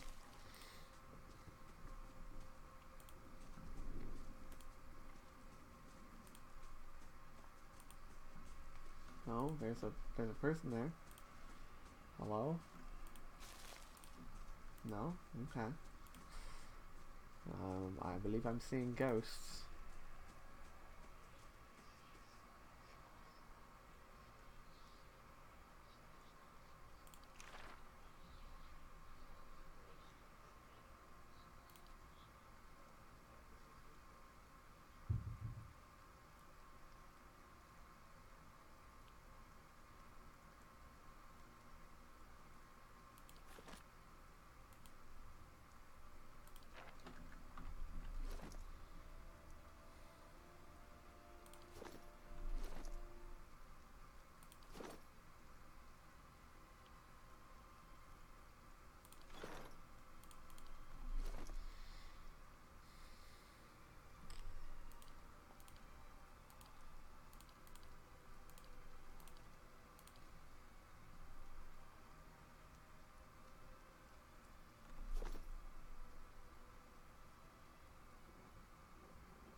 Now, how do I...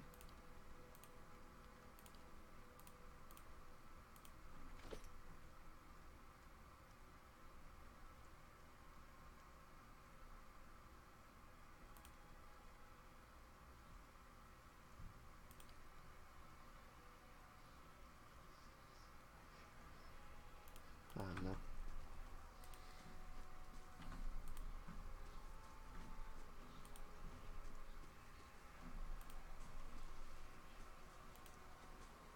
Oh, there's another person.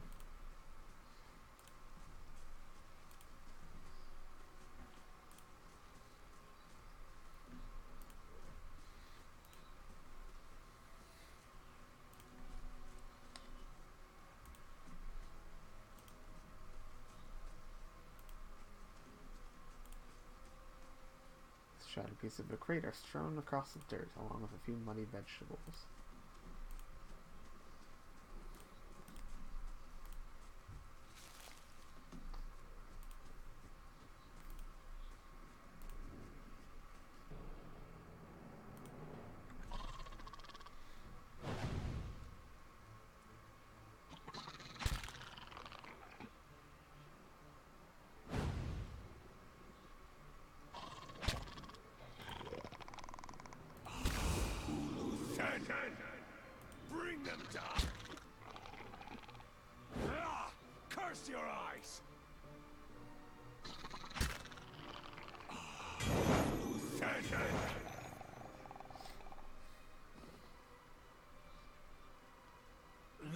our spoils down a while.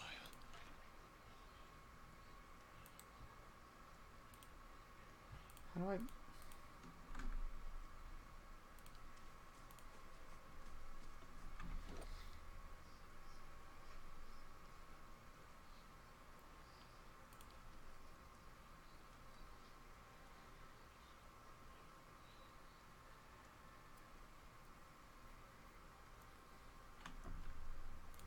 I guess it just naturally does it? I don't know.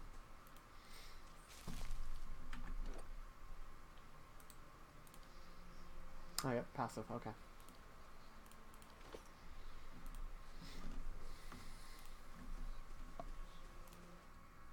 Ooh, what's in here?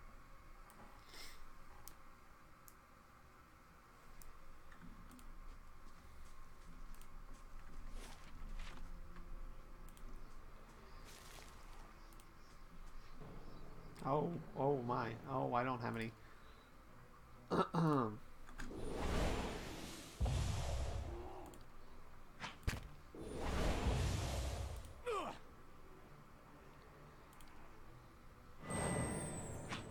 them all!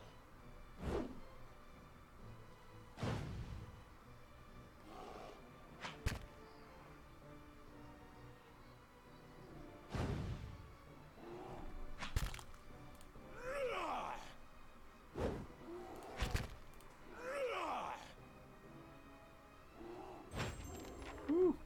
That was close.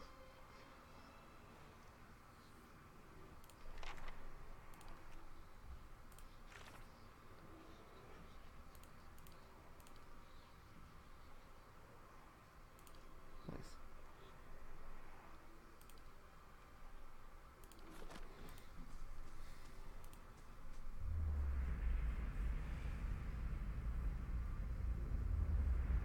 A figure drifts suspended in the musty air of the cavern. Its form and features blur and twist in cascading ripples of incandescence.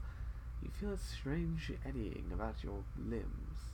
You feel its energy energy eddying about your limbs, filling with them with a heavy chill. You reach a hand out a hand for the spirit. In the moment of contact, you feel as if you have been struck by a blow, head reeling as you tumble helplessly into a waiting darkness. Light blooms at the edges of your vision. You feel the sun on your back and the weight of a bow in your hand. You know suddenly that you have come a long way from the Vale, hunting deer. Now you are standing before a cavern, and the darkness extends far into its depths. Even so, your friend strides out before you, his red cloak flapping at his heels. You follow, heart hammering in your chest, as he leads you deeper into the cavern. There's a roar like thunder echoing around you. Fear seizes you, casts you stumbling back towards the exit, toward light and escape. You see a glint of steel, and there is a sudden, terrible flash of agony behind your knee. You scream, stumble, fall. Your thoughts are chaos, and lance through them with pain. But in a moment of terrible clarity, you see your friend look back from the mouth of the cavern, his dagger daubed in crimson to match his cloak. And then there is a great, dark shape above you, and then there is much more pain. Friggin' jerk. Oh, no, not a clergyman. The vision recedes, and you are thrown back into yourself with seemingly resentful force. The corpse lies at your feet, and the specter lingers. In the span of energy between you both, feel a sense of questioning, of confusion, of anger. For a moment, the spirit seems to burn bright, and your head fills with a sickly triumph. A spirit that seems to weaken with the force of its own exaltation, growing fainter and fainter until you are alone once more. Find a man with a red cloak.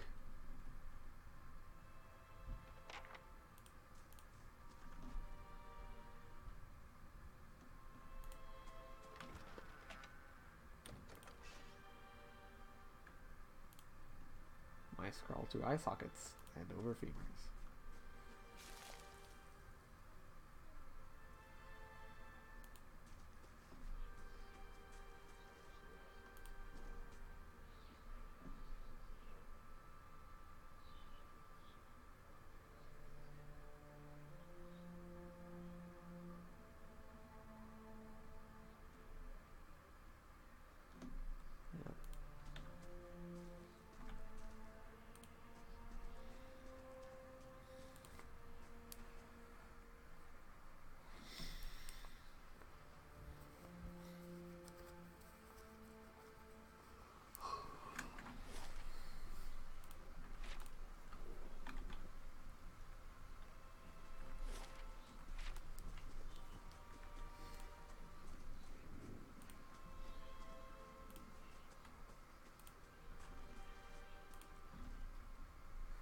grass is still flattened behind the wagon's wheels. Barrels of cabbages, potatoes, and squash have been abandoned and no return.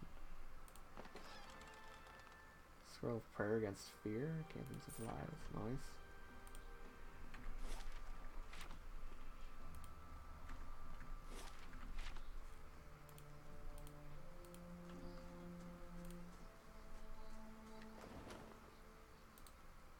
My dear Naunton, please be safe. Know that whatever happens, I love you still.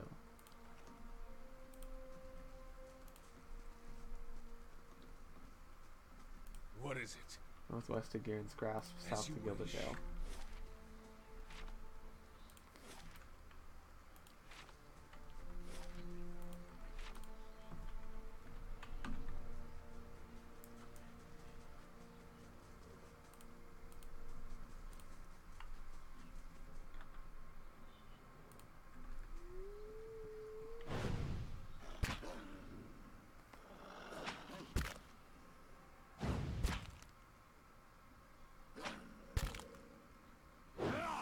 Curse your eyes! Oh boy.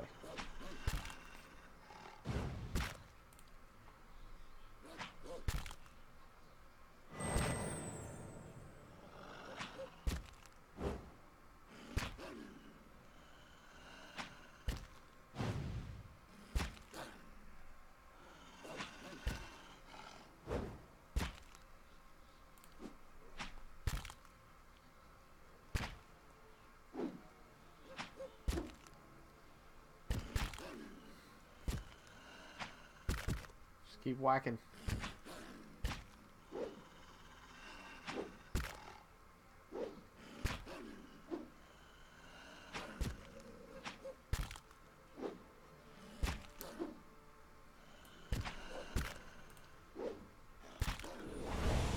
There.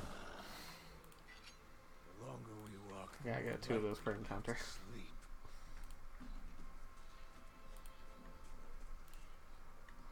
These aged walls appear to have once encircled this entire glade. Only a small fragment remains, and the stairs leading to the top of the structure have crumbled away.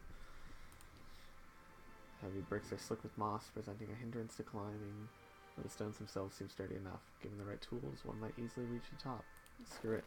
Find a handhold upon one of the large stones and start to pull yourself up, but the uneven bricks an odd angle of ascent to make the climb difficult, and after a short distance your arms begin to burn too fiercely.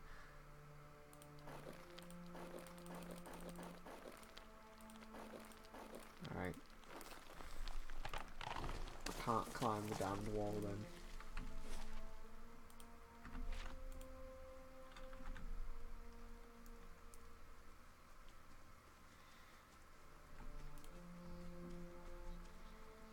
Uh-oh. Tending the stew looks up, startled, as he sees you approach. He drops his ladle, spattering stew across the ground. What? The bandit turns. Get him, you dogs, and make sure our new cook don't run off. Help! Please help me! Ah! One of the bandits gives Tenfrith a kick as they pass him. He huddles.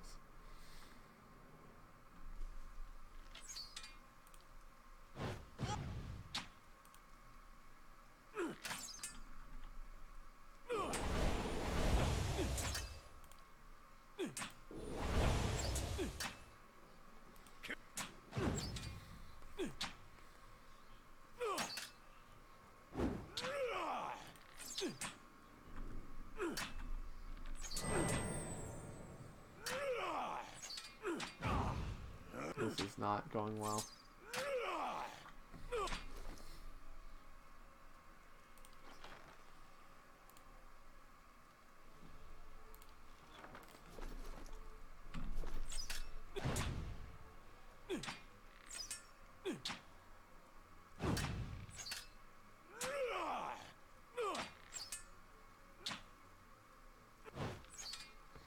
Kill them all!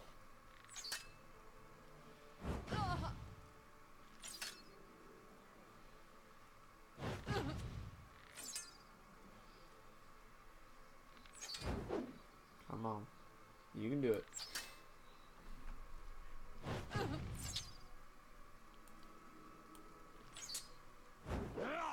Curse your eyes!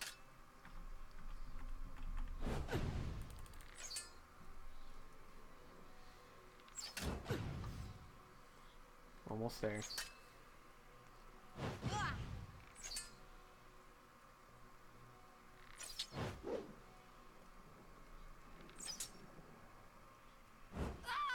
There we go. Whew. The longer we walk, the more likely you'll have to sleep.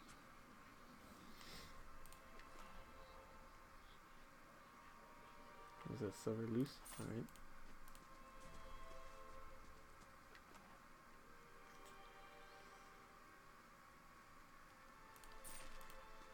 Well met, friend. By the flame, thank you, thank you, thank you. I thought I'd be stuck cooking for these ignorant weasels for the rest of my life, or until they're bored with me, I suppose. I must get back home. I only hope they haven't hired a replacement. Dorf looks aghast. Listen, next time you are in Gilded Vale, stop by the Black Hounded. I'll let Pasha know what Pasha know just what you've done for me, and I'm sure she'll do right by you in turn. Oh, to be back at my oven again. Hey, it earns a reputation. Vegetables. Club, some rice, meat, poultry, and silver loose. Tent is empty but for a pair of stained cots and the stink of unwashed bodies.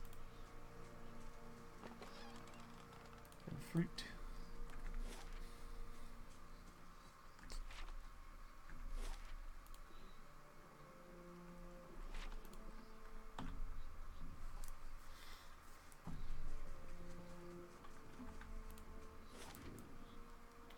To Gilded Vale.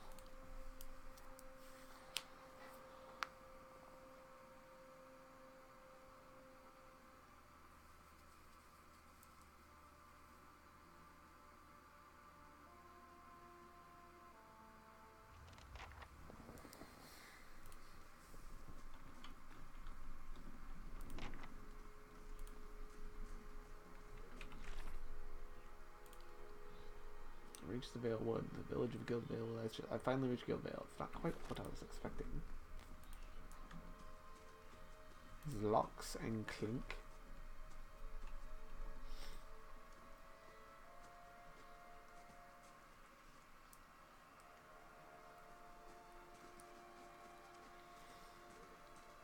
You must be one of the new settlers.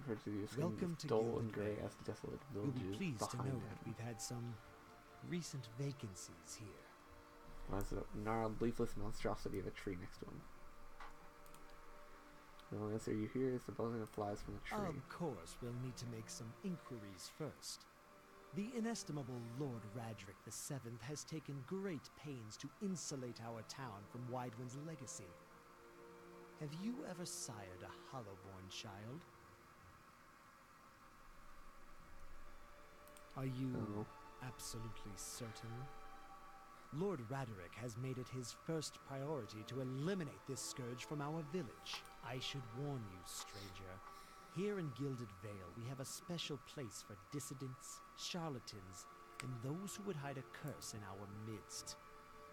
He steps to the side and inclines his head ever so slightly toward the His fallen tree. lordship's wife is with child and due any day now.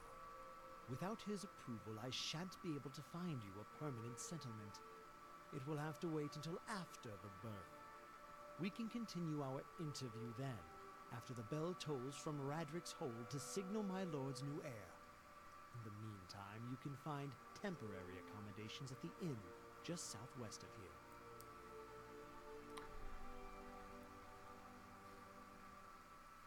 Whatever your problem, it sounds like a matter for an animancer. However, the only animancer in Gilded Vale isn't in any condition to speak. Consider yourself fortunate. After she body failed hanging Lord from a tree. Radric, we saw to it that she wouldn't profit from the misplaced trust of others. A bad cure is often worse than none at all. But if you're set on finding a bottle of troll piss or a dead Audra pebble to rub on your forehead, you're welcome to check her pockets. A little corpse stink is nothing when you're digging for shit. My advice, however, is to be satisfied that you escaped and leave it at that.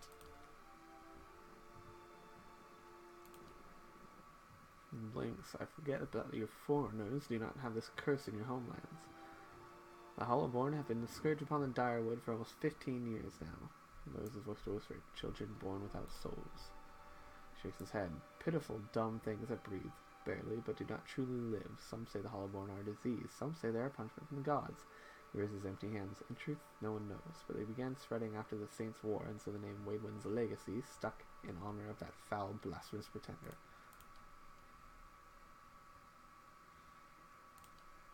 He reads it carefully. You want to mind where you mention that. Trespassing on Angwithan ruins is illegal, not to mention dangerous. You probably saw someone attempting some new ritual to appease the gods. People will try anything these days. If you'd been that close to Biwak, you wouldn't be standing here. Keep out of... Listen! 2 tolls. Let that be the last. 3. Gods have mercy. It seems your arrival is ill-timed. He looks toward the east, his expression unreadable. He blinks slowly and turns his attention back to you. 3 bells toll only for the death of a Radric. I fear Lord Radric's heir is lost, or else Hollowborn, and so lost all the same. Peculiar spasm crosses his face in front of his mouth, quirks up into a mirthless Circumstances have smile. changed a great deal. Come to us at a time of mourning. Legacy has struck at the heart of Gilded Vale. Our efforts to redeem ourselves in the eyes of Bareth must be redoubled. Shakes his head unmoved. It is no threat, only a warning. Lord Radric will tolerate no threats to his kin or those who live upon his lands. Grief will not make him more docile. Shrugs one bony shoulder. I will know more details when the messengers arrive. The vagaries of childbirth, perhaps, but that is not your concern. I can be sure of nothing right now. I advise you to get some rest. The inn, or a stable for all I care. Find me afterwards. I will know more soon enough. Dick. Absolute dick. Scattered between the roots of are bracelets of twine and bead, wilting flowers, and notes half erased by the rains.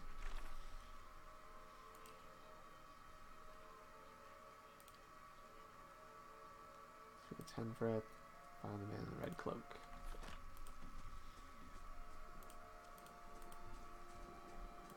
Alright, we're gonna go to the inn before anything else.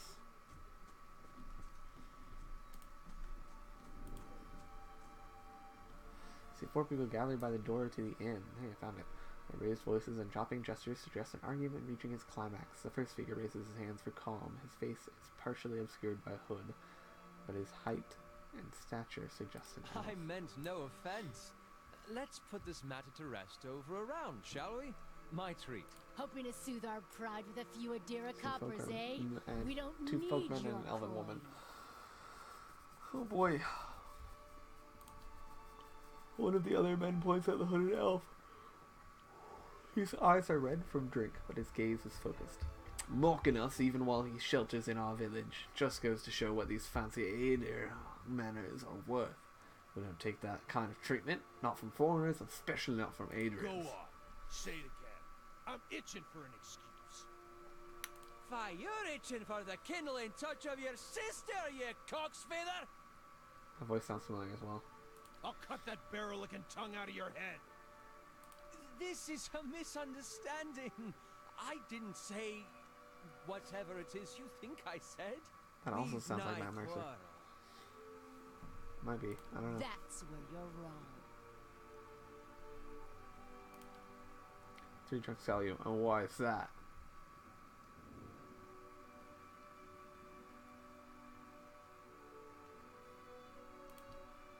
Look at each other. One of the men gives the other 2 a warning shake of his head before turning to you.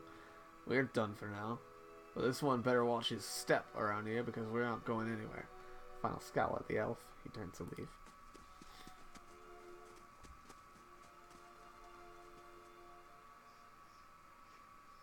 As 3 stumble away, the elf turns to you. The tension almost gone from his Not smooth quite face. how I hoped to get to know the neighbors.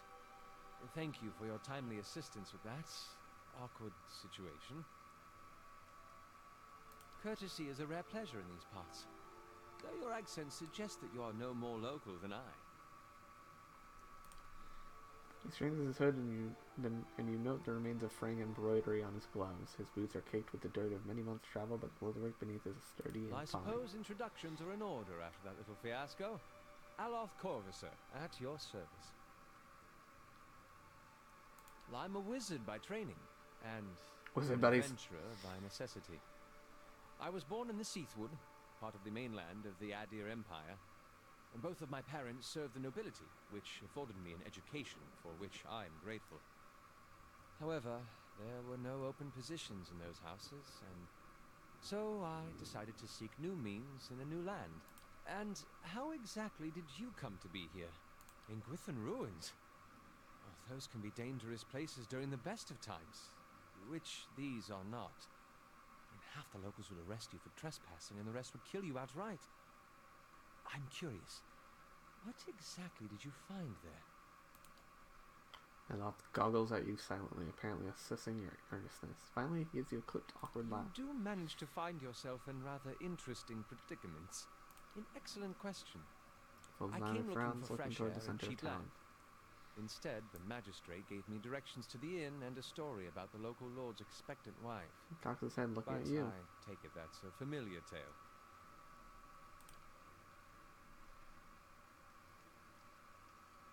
Indeed.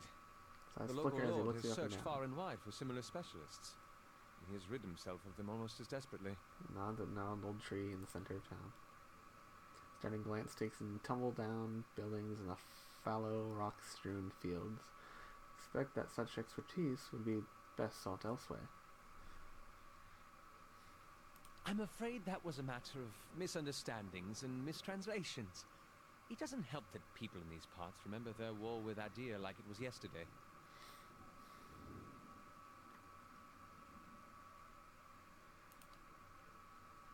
That. He clears his throat and adjusts his sleeves. As I tried to tell them, they misheard me. Happens all too easily after a few pints, and the accent doesn't help. For just a moment, he looks as if he's about to say something else. His expression brightens with mischief, but before he can speak, forces a tight smile, biting his lip so hard you expect to see blood. Finally, his face relaxes and he shakes his head. Begging your pardon, but neither do you. Yet, circumstances can find a person in the strangest of places. As should I, given recent events. It's just as well. I've had enough of the watered wine and lumpy beds at the inn. They say even the owner tired of the place. Just up and left one day. It explains quite a lot about the upkeep. Perhaps I could join you. I could use a change of scenery, and I find it's better to travel in numbers. Excellent. I shall follow. Alright. Wizard buddies, let's go. What do you do? How may I help? You have 3 spells? Yes. I don't have How may I 3. help? What level are you?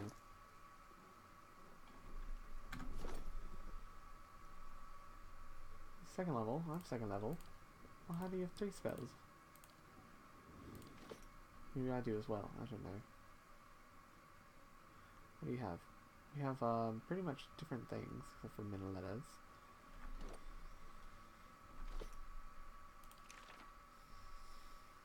And Wizard's double. Alright, okay.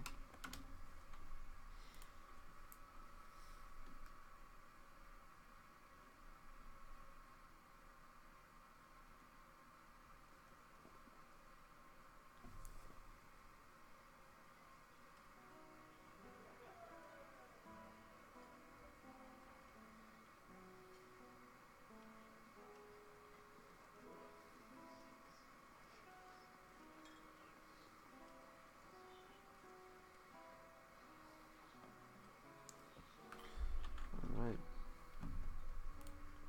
4 words are sticky with spills that no one has bothered to clean.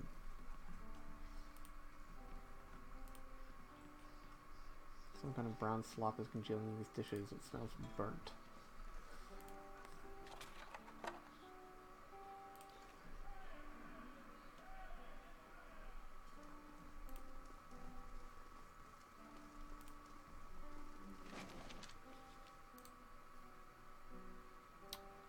Yeah, if anyone wants to read this, feel free, take some pauses.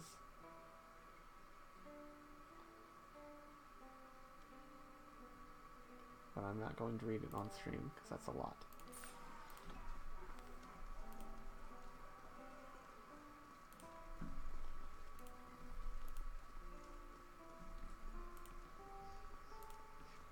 No, I want to talk to the person. Good day, stranger. Tenford told us what you did for him, and it's such a relief to have him back. Can I give you a favorite of the house? Discounts on drinks, rooms. Tenford said he wanted to whip up something nice for you. He's already back to work in the kitchen. So what would you like? Really? Well, let me see. The actual building's been here for years, but the Black Hound's fairly new. Well, let new faces in here too. Fewer than we used to, I'll admit.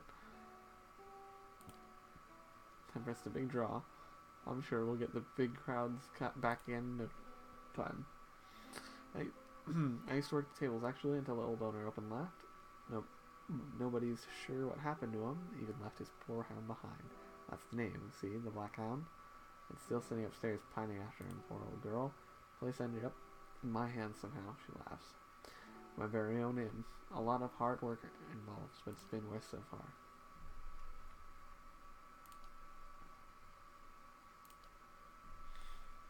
Alright, that's where I can just hire people.